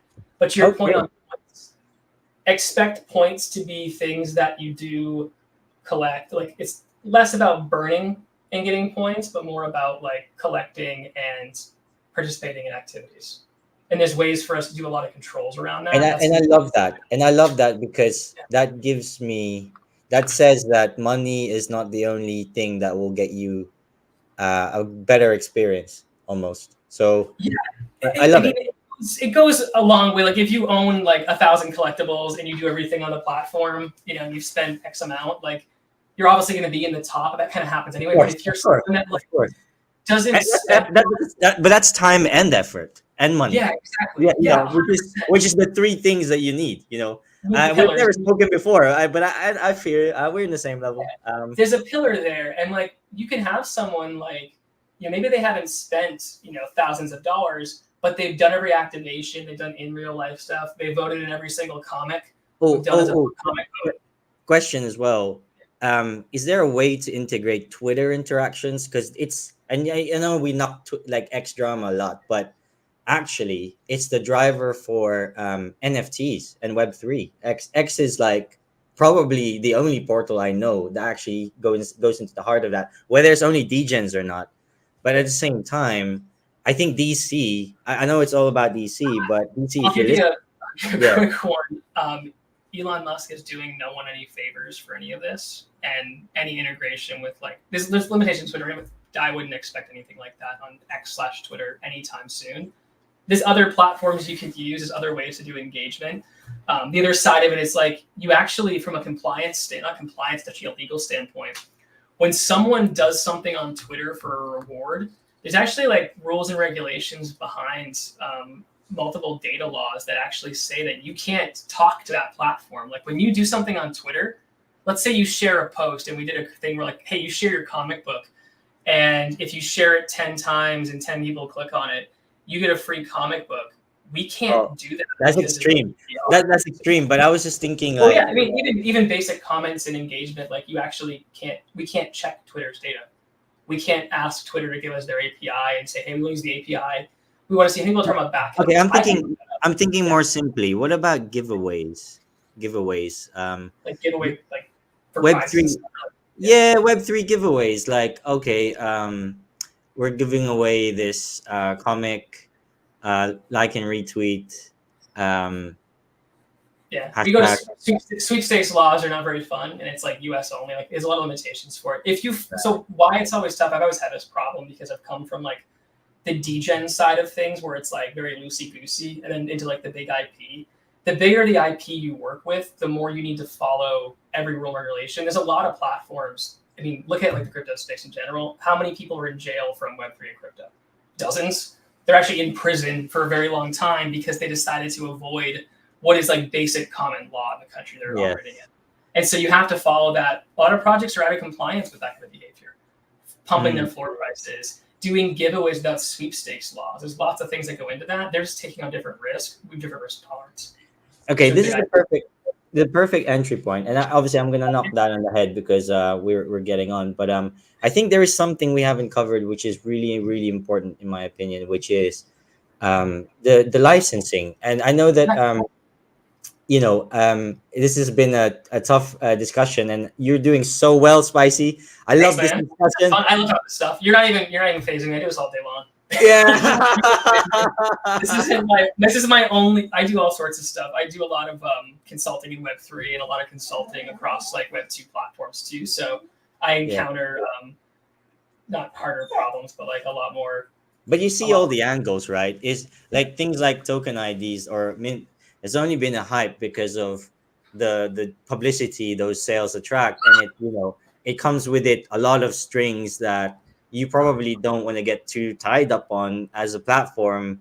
And I get it, and it's all user driven, so I get it. But the question I had really was when we go to the license, can you tell us more about the licensing model DC provides at the moment across platforms, and what do you think the difference in DC or Candy for the people concerned? Mr. Ward mentioned it's a partnership. Yeah, actually, I'll touch base on so it's like it's not tricky. There's no like trick to it, and it's not that it's like it's not secretive either. It's more related to, and it's a broader kind of conversation of like any other Web3 product or any other product in the world. Like when you have, let's say for example, like Coca-Cola wants to do an NFT project. They're not using DC for a reason. Like they want to do an NFT project, and they want to promote their let's say their new Coke product. It's like Coke Zero X. It's like Web3, Coke Zero 3, whatever we're going to call it. This Bud Light Next. I have a Bud Light Next thing over here, but we'll use Bud Light Next. So Bud Light wants to do a project, but it's to promote their new product. And so what they do is they say, hey, we want you as a managed services company. It was Vayner3 that did this. We want you to build the smart contract. We're going to give you some assets to work with. We want you to design assets. You have to design them. And then we also want you to launch our community. There is a license agreement in all of those different steps. They have different agreements, processes, and everything else, and they're selling NFT. The license that they got was to make an NFT project, create the art for it, create the story for it, everything else that goes with it, market it potentially. And then from there, they had all the rights to do those different things in very straightforward line items. That's one type of license that exists. There's also the side where projects themselves hire a Web3 dev team, and they just build it out in themselves. And then there's like an end user license to it. And like there's the license side of like commercialized NFTs, which is very well regulated because it's a lot of those commercial licenses have their own constraints to it. And then there's also like the wonky Web3 world where like I have my license to my DGOD or my Bored Ape Yacht Club. I can commercialize it however I want to. And that's really cool because I can just go ahead and commercialize my token. I can make brands off of it, this and that. Yuga Labs isn't going to sue me. Everything else in between, there's like CCO rights, everything else. So from there. And like, that's kind of the boring, it's all litigation. It's really boring side. But what really matters to a lot of projects and like understanding like what you're building and why Andrew used the point, like it's a partnership. It's that first term part where I mentioned like, firm coming to you saying, hey, we want to build this project. We want to do X, Y, and Z. We're going to have this contract keep going. This is a partnership, this and that. Very different than someone saying, I just need a project built and we're going to do this thing. And there's lots of projects like that. And it's just one and done. And then you drop it and leave it and it's over. You could probably name multiple platforms where that's happened. I'm not going to pick on Recur, but look at Recur's license structure. They're gone now. Those tokens are off to the ethos. Very restricted licenses, most likely, and like just very limited what you can do with it as a collector. And their collaboration points gone. Like they most likely, and I know for a fact, they most likely didn't probably have long-term engagements. It was probably just a one-off marketing thing for a movie, so on and so forth. That stuff happens. But like what's different in a partnership is like we work hand in hand with the client to build their Web3 strategy, to build their Web3 products and everything else too. And like that's very different than just selling collectibles, which is like a very different relationship. We get more integrated with, it's like a managed service, which is a little different to some people, but it's managed services in many ways, where we're acting like they're our client and we're providing a service and we have clear guidelines of how we do it. And that's like not going in any deal to any license. That's just how licenses work. And like, that's how we're doing it, and for other platforms, they have pure license models. They have collectibles, they do this and that, and so on and so forth. But it's also why you see things like, I'm not picking on McFarlane, but like McFarlane does their drops on Beauty. They had a Batman digital drop, one of the first Batman NFTs on the blockchain from that side. And they're actually dropping that collectible soon as a pre-order for it, for the exact same collectible on their platform. Why are they doing that? Even though the first, immutable record is of that other collectible, because they own the license to that artwork and that collectible because they paid for it. And they can license it as much as they want. They can put those comics on Ethereum if they wanted to. They own the rights to it. It's not a managed service. Like VD doesn't go out, and they definitely talk to their clients. There's definitely a cadence to that, but they're not going out and, building their platform around that. They're building a platform around collecting. That's just different deals, and that's just different platforms. They're collectibles. If you look up what they have the rights to, and most trademarks and most, public kind of governmental publications, you can look this stuff up. It's all Freedom of Information Act. In some cases, you can look up how they have their license structure. Like VD has certain licensure. Like there is data that's available. Some of it's private, obviously under NDA, but like that stuff is very, set in stone. But it's usually universal standard across the ethos. It's not going to change a ton between platforms. So that's a long-winded version of it. It's complex. No, I love hearing that segment because in my opinion, when they put our names into the DC multiverse drops, like where the heck are you gonna ever see that anywhere? Like they handpicked the community to put in a comic book.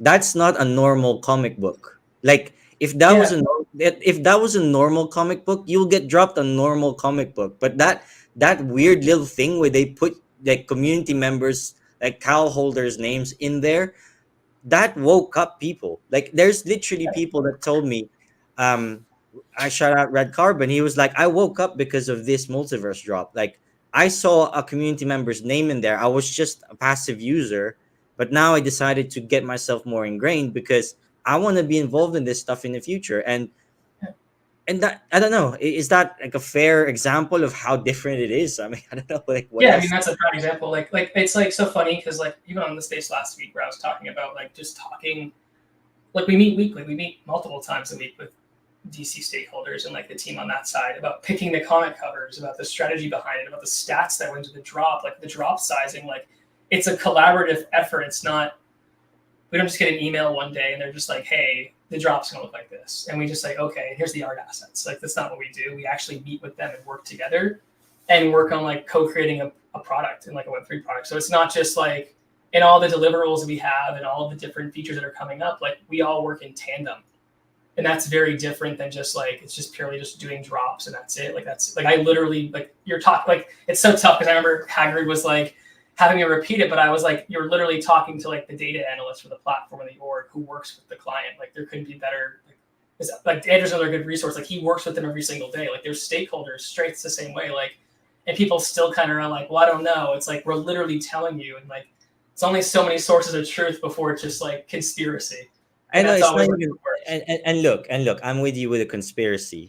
All right, so and we can talk offline about conspiracies okay. against, but there are a lot of like agendas around, like, and I'm always for the harmonious. Like literally, that is my default. How can I say something without, and try and, because I'm still a user of multiple platforms. Remind you, I know I'm very very much, I love my back house and I love this project, but I'm very much still participating in other platforms. But then how can I open my voice so that it won't get shut down because I'm just not a loyalist of that platform? Again, all I'm saying is I've Yeah. seen you guys work with DC and I've seen you work with the community, like, and building in real time. It's very exciting, and focusing on this IP means that we're all focused on the theme, which is Batman, which is Superman, which is Aquaman, which is Wonder Woman, which is everything we love. And how can we have the best experience ever with our comics and the collectibles that Caitlin is working with DC, and then the overdrive's gonna come and we're gonna get it in our assets, and then somehow somewhere in the future we're gonna be in a metaverse with them. Like, it's wild if you think about it, because we're not ready now. It's not ready to go into the metaverse now, but it's here. It's like, I can almost taste it because you're working every day. You're giving it in my ear. I'm hearing it in spaces. It's like I've never seen such a community and such a team that's so on the pulse, and like what you're doing now. We've never, like, I've given you this set of questions, but we never knew what kind of tunnel we were going to go down under, like, so I appreciate you. Guys, if you have any more, Choki, if you have any more licensing questions, I know that you're watching, but let me know if I missed anything. um I think we've covered a lot. I have maybe only. I think I only have a couple more, which is like, are you excited about the Legacy Cow comic as I am? And I guess you can't even drop hints to this. I'm just asking this to DC. You don't even have to answer it at all. But and if DC is watching, then like, guys, we are waiting to see what the correlation is. But Yeah. I don't know. Is there anything else? I'm looking, and we've actually touched upon There's absolutely yeah, everything. it's kind of like, I mean, all those points, like there's a, like it's so funny because even last week we always saw this too. Like we literally, like it's like a, when you guys say stuff and like this happens everywhere, like every platform I've ever operated, like there's like people that come in and like this very much like pulse on the space, like understanding what people are talking about. And one of the big things is like everyone interprets that like not in their own way, but like with their own like part of the org and like the system that we're like a system sounds so like schematic and so like corporatized, but like everyone has their role. And like when we see stuff and like certain stakeholders, like you have this conversation with a community member where someone's like this and that, like those things matter a ton because it actually gives us like invaluable input. Like I can pull data all day long and scrape the platform and run through competitor platforms and this and that, but it doesn't answer core questions like, do people like these products? Do they hate this product? If I look at the data, I can make assumptions based on trends and analysis. And then when I compound that with people actually talking about like this conversation here, or with Hagrid and the group last week, like that's a huge deal, because now I have context for what we're doing, and now I can build use case, and now we can get stuff done because I can add values to it and I can project what's going to do. And that's super important to building out those relationships and being like, okay, metaverse is super important. We found this cool platform, this and that, like here it goes. And then from there, we actually can build it out because it fits into our business strategy as a business in general too. I think Spicy, do give me a follow on Twitter.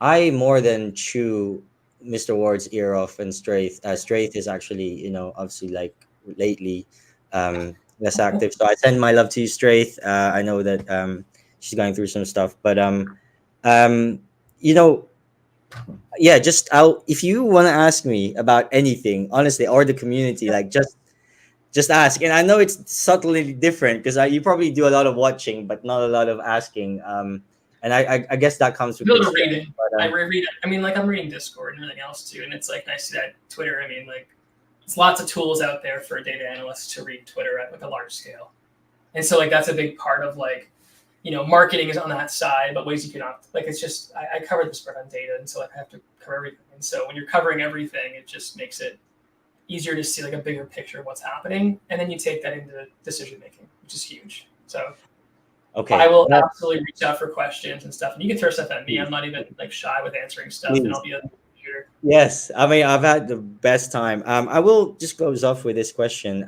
Will Overdrive have anything to do with comics or back Cowls materials?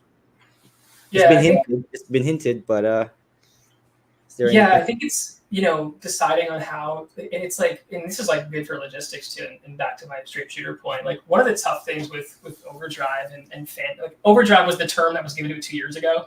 Will we always call it Overdrive? Probably. They're probably gonna keep the same name. Names can change, but like, will that name change for it? It's really burning and merging and morphing collectibles, which is just they're semantics for the most part. But when Fandom launched, like the DC3 product didn't exist. Like there was talks about like obviously VV was doing a play, and like we got approached to build the product out and to build the features for it, like we would as a good partner. And like that's one side of it. Incorporating like your Cowls into it and everything else, like it gets tricky of like the logistics for it and figuring out like what works the best. And where I'm prefacing this is like Fandom was 2.5 years ago, and like the platform's so different today. Web3 is different today. When Fandom started, I mean, this isn't even really a secret. I think there's numbers out there. There's 585,000 accounts that have a Fandom NFT. And like when you think about that scale, you're like, is there 500,000 people on the DC platform today? Not really. There's a lot of people that dropped off. Like that's just normal with platforms. And so you have X amount of people still around. And so we have to build a product that isn't just based on 2 years ago. If we just come up with this thing and say, this is what Overdrive is, it does this and that, and it was based on 2 years ago of how those space worked, we would do ourselves a disservice because it probably wouldn't work out very well. 2 years ago is a big time. The NFTs on there, we have comics for some of those tokens. There's like ways to think about it, but it's more of a dynamic product where, how much of your back cowl can you incorporate into it? There's definitely more to come with that. I think it's we're not beating around the bush with it. It's a product that was built without thinking about a broader ecosystem. And I'm being not critical of that, but as a platform analyst, I'm critical of it. It was before my time. And I love building products with purpose. Things need to have beginning, middles, and ends. And some products are built without those three things, which makes it very tough to fit it into like a more universal model. Like where we're at today with comics, like our primary sales drops are comic books. Like do Fandom disc naturally work with those? They do, but there's hundreds of thousands of Fandom disc. How do you make 100,000 Fandom disc work with 3,000 comics in a drop? It's really difficult because you don't even get close to even touching 1% of the holder groups. So it's really tricky, but building a better product that will work with those things is going to be a challenge. I think that's the biggest part. Having the technical limitations gone with the candy migration is huge. It basically gives us more time to focus on, I think someone said this the other day too, focus on actually building what those activations look like versus focusing on the technical limitation. That's going to be a huge benefit for us because we're not going to have to focus on lead up time to actually launch this. It's ready day one. And that's super important too. Those features are going to be there day one for us to be able to activate around. And I'll leave it with my like alpha, like it's, I guess not alpha, but like alpha is the wrong word, but like collect stuff. Like it's really important to collect. Like don't just try and buy stuff you think people want to collect. Also to try and sell it to them. Like there's a very big initiative of like collecting super important on platform. Like you should definitely be focusing on collecting. Like those are the ones that are going to be rewarded the most. The more you collect and participate, the more you're going to be actually involved in a lot of the different things that are going to happen. Without me saying a single thing about what we're bringing up, there's a lot of stuff happening. I think that's really important. And you hear that a lot with projects, but That's okay. there's a That's lot okay. of stuff. That's Yeah. okay. I think I just have one more. Then it just came up out of random nowhere. I think. Do you always think about the value proposition of what happens now that the cow someone is bought, and now like you lost early access to mints, and then obviously you're building out the utility. The question as well is like, how do you bake in cow utility for real life events? Because obviously that's all temporal because that's happened already, right? Yeah. How do you build ongoing utility and suddenly bake in early access for comics? Because it seems like comics is the hot stuff and cows just became that entry point. Obviously it's cows They still have are early access. They just don't have early access to the lowest mints because of how the minting works. It's not like there was no intent like we're going to get them and hook them in and then like from there. Now they don't yeah. Yeah, because have you've heard of this, right? You've heard of this. No. But what I'm trying to say is, still there. what I'm trying to say is, a cow is supposed to be like a bored ape kind of style, Yeah. where that is the genesis, is the crown jewels. But what we're seeing is obviously people selling off their cows to, I don't know, buy a Batman one because it's so crazy right now, or something else new that's shiny.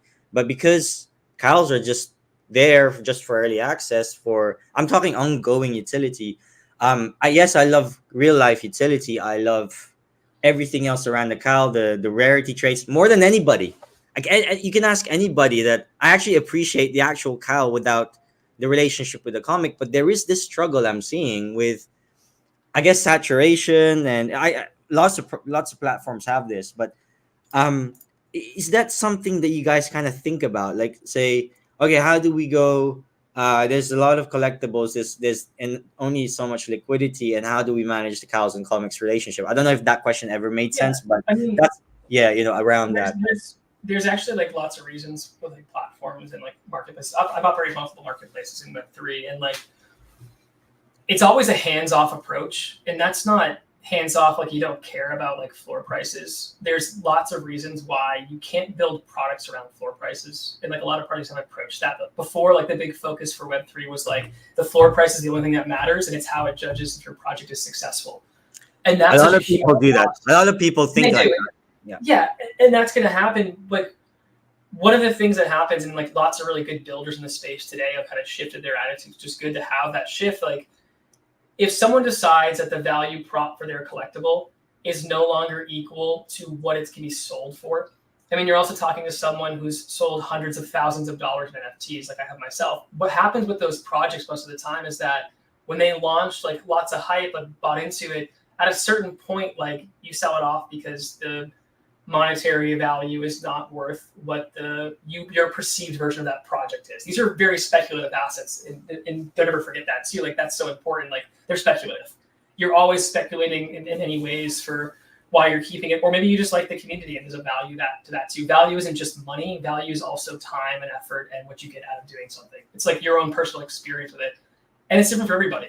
If someone says I'm selling my Cowls off because we lose early access to like the lowest mint collectibles, that's fine. Someone else will buy their collectible or buy their cow that doesn't care about that. And like that's important too. Like those entry points happen with most projects, and like we don't have much control over those types of things. If we just fought over those types of things all day, we'd never get anything done.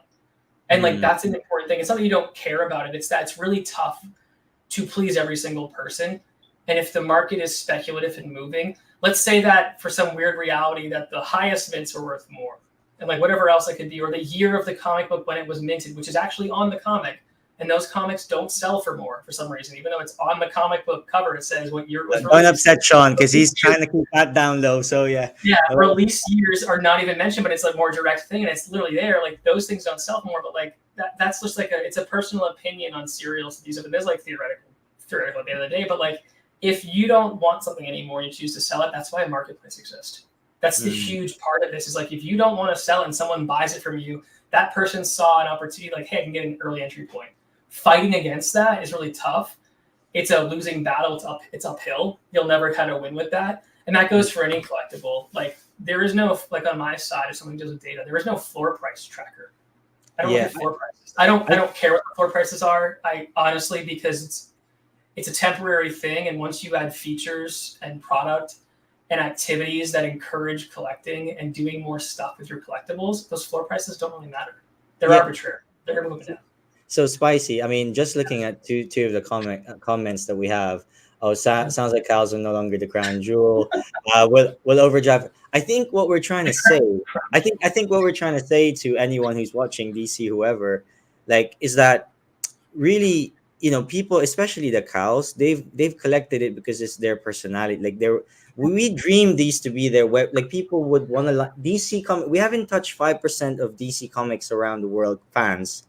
And when they come around to the blockchain, I'm hoping that the first thing they want to pick up is a bat cow, and a bat cow, having one bat cow, hopefully is enough, because then the feature suite is there. There's a matching bat suit, Batmobile. I don't know, but that is the dream. And again, I'm just mentioning dreams and I'm just reiterating it. But I think there is always a value prop against, like, how do we, and I'm sure you have this endless discussion of how do we bake utilities in to make the cow relevant and the crown jewel, but at the same time, how do you make it so that you build that out, you flesh that out for that metaverse? And I don't know if you do, but and I know you can't reveal too much, but I know you have that thought every single time and every single day. It's a lot of and like just the project creation and like how projects and platforms can operate. Like, these are many cases businesses, and like how tokens took off and like what they kind of acted as in the early stages. There's like a way to crowdfund in a way. Like, there is limitations, like for some of the questions of like, what, like the utility for longevity, like those things are tricky because not that you're not going to pass things off, but like there is a point where it no longer becomes economically viable to keep giving things out for free and everything else like that. It's just tough for projects. They have this money's an issue with a lot of things. Like, you can't possibly, 25 years later be like, where is our free this and that costs money to make? Like, there is cost to things, and there's time cost too. Like, there is a point where PFPs and everything else have to kind of find their roots and become their own identities, and there's ways to do that. But like, you can't rely upon, in some projects, like this is more holistic on like the broader ecosystem, like it goes into valuation of like when CCO gets pushed into projects, like how valuable is your Bored Ape if Yuga Labs just dumps the project off and just stops doing activations, says we're done doing stuff? What happens to your ape price? It goes down to zero unless you start to like be able to like, this is less backcal, more like overall space, like unless you start to do things with it. Like, when you build a utility-based token like we have with Cowls, it's tricky because like, what do you deliver in long term? And that's things that when these projects are drafted and thought out, people aren't thinking as far ahead as like someone like myself would. And we have to think about those problems of like, what do we create so it creates a fostering ecosystem that people can always engage with? Because a lot of that stuff requires time, effort, and obviously money that goes into it. And so like, it's just figuring out like, what is longevity? What is 5 years, 10 years on the road? Like, and the more you do, back to our full circle point, the more you make these things interoperable with things that already exist, like AMC theaters. Like, if you're a back cowl holder, DC has a partnership for 5% off, something like that. Like, that's a perfect thing that continues forever. Let's say that it's a collab with HBO Max. Back cowls are permanent HBO Max memberships. Like, it's your membership key. You sign in HBO Max with your back cowl. These things aren't coming up. Like, these are the ways you can think about it. That's the kind of stuff you have to build for products in the future. I do a lot of, like I said, a lot of stuff outside of Candy, a lot of stuff outside of like the Web 2 world, like SocialFi, and then also things with more of the core kind of fundamental, blockchain development on the data side of like, what does data look like in the future? And like, a lot of these problems are problems for everybody. It's a problem for marketing, and being able to solve this longevity problem is going to be a huge challenge. But I think that with the right people and the right stakeholders who understand this and like also are fans of it, it'll become much more, prevalent as we go forward. Where other projects have failed, like we'll be able to see what they did and learn from that too. So I absolutely love that, and I think that it's not as easy as I feel like we all have the same ideas of what we want, but it's like what can you achieve? But do you know what the perfect thing is? It's because and actually the partnership that you have with DC, licensed or not, I mean it is, but it's like it's the ability to actually ask and go, well, this is the back cow. What can we do? And DC has an array of products and services that actually cater to onboarding real unique users that enjoy the experience, not just there for the quick flip, right? I mean, let's face it, that's what you want to attract, right? And a So lot of people like, and it's just like more broader with the space. A lot of people have the misassumption or delusion. I'm calling it delusion that like mass audience is suddenly going to add more value to our collectibles. There's a lot of things that go into like what a collectible is, or like where's the critical mass of things. And like what I often see is like we're waiting for mass adoption for my cowl to be worth $100,000. Like, is that realistic? Probably not, because how can you ever sustain value to that like degree of like speculation? But like any projects that way, it's much better to build like you just said, like to build systems that can work outside of your closed platforms and make their way into like other services that you use every single day, integrating your cowl into social media, into things you engage with in real life. You want to skip the line at Comic Con, just flash your cowl. Like things like that don't require much more planning than just creating systems that work with it, and working on and building these types of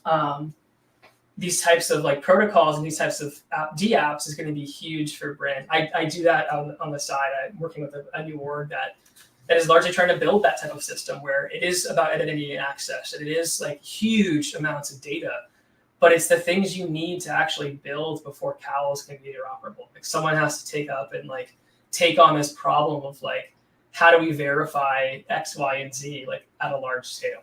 And how do you make it so platforms can plug into it? And that's a problem that like outside of Candy and Cowls or anything else, like I have to help solve in many ways. So no, it's no, cool. no. I love that kind of stuff. It's very Spicy. Hey, spicy. I think the gist of it is right.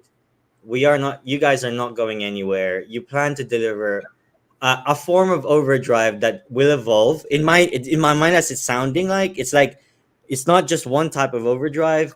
You no. will give our you will give our keys within the 6 month time frame, and then it goes on and into infinity, hopefully, and it's like something that we can enjoy and improve. I don't know. Is that like a summary of? There's a lot of like moving parts and stuff, but I mean like just the base of overdrive I feel like is just one like layer of things that you can do, but that's just like I think most people think of overdrive as just like burning. Like there's a lot more stuff than just like burn your collectible for a reward.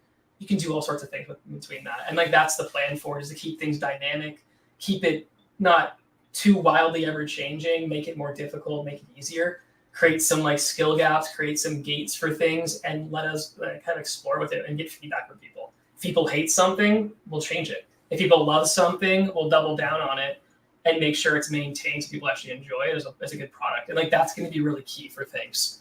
And hopefully, like as these features roll out and these activations, there's a lot of stuff coming down the pipe. It's kind of exciting. It's always tough from like a deliverable standpoint because you're always going to like the next utility checkpoint for things. But like there's a lot of stuff that's going to happen in between those points, which is really cool. And like being able to build that out with everybody. I guess every back cowl holder gets to build it out. Every comic book holder gets to help build it. And then with a token on platform, we'll get to participate in this stuff. Some things they won't be able to. Some things they will. Like some things will be for everybody. Some things will. And like that's really important, is to have like you create different tiers, and that's going to be a big change to how the product exists today, where it's largely fixated on buying, selling, trading. You can read your comics. Hopefully, people read their comic books more, but being able to do a lot more stuff with your tokens is kind of the name of the game. Spicy. You've been really spicy, and actually, wow, we have gone deep. That was mild. I was censoring myself. But is there anything you want to close off of? Because obviously, I want my bat suit yesterday and my matching Batmobile yesterday. But I would love for you to like actually just flesh that out for me. But is there any closing thoughts that you have? I mean, people are going into candy.com. What can they expect? after we go there, and you've mentioned a lot about collecting habits, enforcing collecting habits. You cleared up licensing, you cleared up the minting process, which obviously we're gonna get. You guys are gonna get emailed as well. Is there anything you want to close off of in your own flavor? Because I feel like this was a nice lengthy chat, and probably enough for me to go away and nerd over, and like break down. But is there anything you want to close off on? But thank you very much, by the way. It's a lot of fun. It's always fun to chat. I always like doing these kind of things because it's just different perspectives, and you get to hear different people come in, and like there's lots of people on teams, and like you can encourage other people that we work with to like jump on spaces, even those that are like shy, and actually like get to chat what they do, like the creative team, or getting a layer of like understanding how the project works is just really helpful. But I think the biggest thing to close off on is like, without the classic like we're building kind of like meme that people do, but like there's a lot of people that like love what they're doing here and are core stakeholders, and it's always good to note like literally everyone's intent is positive. Like it's like this core tenet of like assume positive intent. Like that's always so important, especially for communities too. Like it's really easy for people to like fixate on one thing and then move to the next kind of shiny object of kind of critique and criticism. But like assume positive intent. Like don't assume that people's accounts are being blocked because we're going through and manually being like, I don't like this person. Don't assume that like the platform is removing something because they don't care about X, Y, and Z. There's a lot of stuff that platforms control and what they don't control. And like what they don't control is typically things that, bleed their way into the public eye, which happens to any platform, any product. But Web3 projects operate in a very close relationship to its end user, end consumer, end fan, which is always makes it so it's like a direct connection. There's not much distance between the project and the project creators and the people in the middle of it too. So it's always good to assume positive intent, and then also like, be patient with things and collect your comic books, and also read your comic book. I do check the reading comic book stats. I need those numbers up. You might, and you don't read comic books. Get reading, you degens. Read your I mean, because I do track reading a comic book. There's not much I can do with like give you a bookworm badge or something like that. But one day maybe I will. If you read all your comic books, you'll get a bookworm. Things like that. Like there's lots of fun stuff you can do. I won't spoil anything with that. I think the better site should help with that too, right? Like the performance issues and how the way you chose to do things it's going to improve things. Wow, this has been a marathon. And anyone who's been here for the last 2 hours, Jesus Christ, we have been spoiled, guys. The one thing I would say though is I heard from a bird that physical collect like the physical merch that we're gonna get. Obviously the whole thing will be scrapped. And you're gonna start some again. And I know that there's a couple of physical utilities already given by Candy. How likely? What are the thoughts do you have for physical merch and to make up for that stuff? That was horrific, by the way. And I don't know if you could give me more insight. And I know that's a tight-lipped thing because I don't know where the fault lie. And don't say anything to get yourself in trouble. Yeah, but is there anything there that you could close off on? Maybe I know we kept closing it off like 10 minutes ago, but that's another thing. Yeah. No, this is good. This is a good closing note too. I mean, largely thinking about like if you use your imagination, like what partnerships are already on Candy. I mean, Infinite Objects is a big one, and like that's a really core. Honestly, that's a really core feature that like I love, and being able to encourage if you saw this, a good note for things. And I think from a Web3 product perspective, if you're from the outside looking in, which was what most people were, like their ticketing for the postseason for how that worked was largely anyone who went to a baseball game in the postseason, depending on which games there were. It was almost all games for the most part, but anyone that went through and went to a game, scanned their tickets in, could redeem it for a digital collectible on Candy. And like you can actually take those digital collectibles and you can mint them into an infinite object. And if you know a lot about like ticketing and in real life today, like there's not many places to actually have a physical memorabilia piece of you going to that event. It's really tough. Besides you telling people or taking pictures, that's all you can get. You can actually get an infinite object of that event and get it minted and actually have it in your house as a little display piece. Like I went to the World Series finals and here's my display piece for it. And I can scan it and I can tap it and I can view my collectible on the blockchain.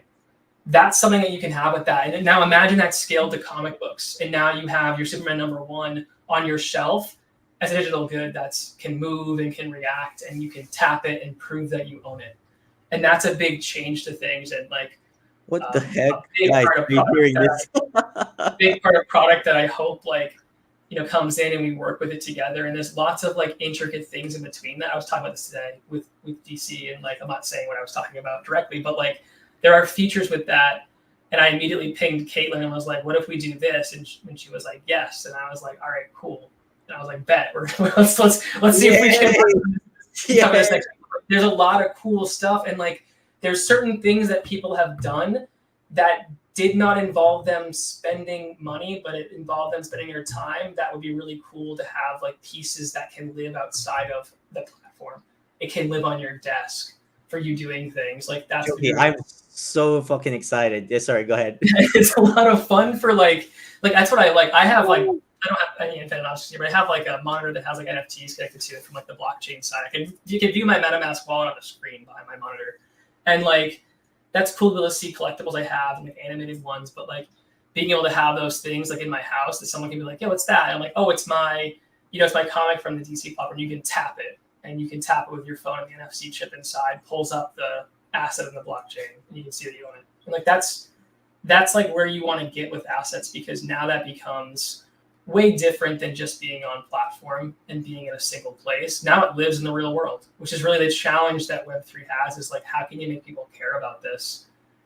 You can probably do that, and pretty much you've reached an easy kind of pinnacle. Yeah. It's both physical and it's digital, and it lives in the same place, and it lives in that frame, and like that's huge.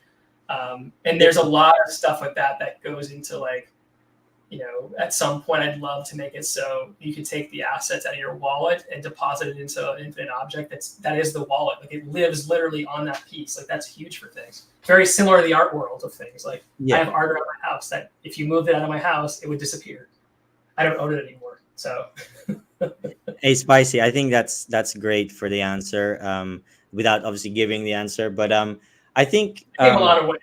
You think about it, I give more than enough info on that. Yeah, no, a lot more, and especially when people can read it back. But I just get the feeling like right now in my gut, and I'm pretty good at these things, that for the immediate value proposition of a cow, it's like events and stuff are great, but directly impacting the comic at the moment is something that probably people want. But I understand and if you guys watch back this video, you can see why he's thinking the way it is, and it's for integrity reasons. At the end of the day, you want longevity in the platform because it won't get attacked for anything, because it's been honest and transparent and integral, and it's been acting that way, this longevity. Yeah.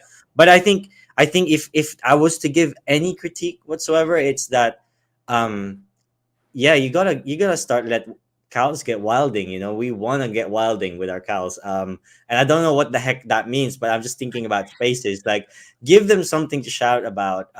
Not that they don't, because we're the sentiment's really good lately because of the excitement, but there is the excitement, and there's the actual, okay, we get there, but actually we've got less features, or we were spoon fed with this, but now we're getting less. And I could just see it, like at the moment I could see it going down that path. But you guys are talking in real time, so if you could take it away, just think about that. Like, think about maybe something a little bit spicy extra. I don't know.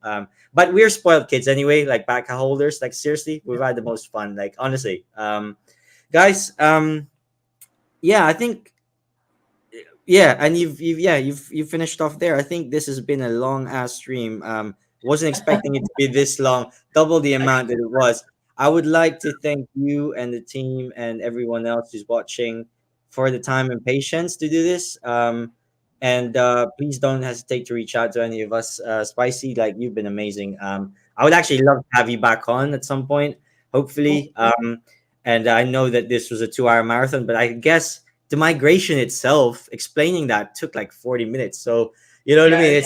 It's like it's a pivotal time, and Yeah. It's volatile too, because they're always it's the most curious thing. But yeah, I'd love to jump back on. I mean, we can even talk about things that aren't back Cowls. I talk about blockchain and everything else in between, and even data. I don't just it's lots of data conversations to talk about, but it's always fun Yeah. to talk about those things. Even marketing. I mean, I handle all sorts of stuff, but we can talk about whatever. I'm a chatterbox on Friday, so No, cool, spicy. Again, yeah. Let's line it up. And thank you very much, everybody. There's enough to take away here to break down. And wow, that was an amazing interview, the longest one probably I've done. But hey, we're here for the marathon anyway, right, spicy? So that's a good way to end it. We're not here for the sprint. So yeah, and yeah, thank you very much, everybody. thanks all. You were awesome. Thank you very much, everyone.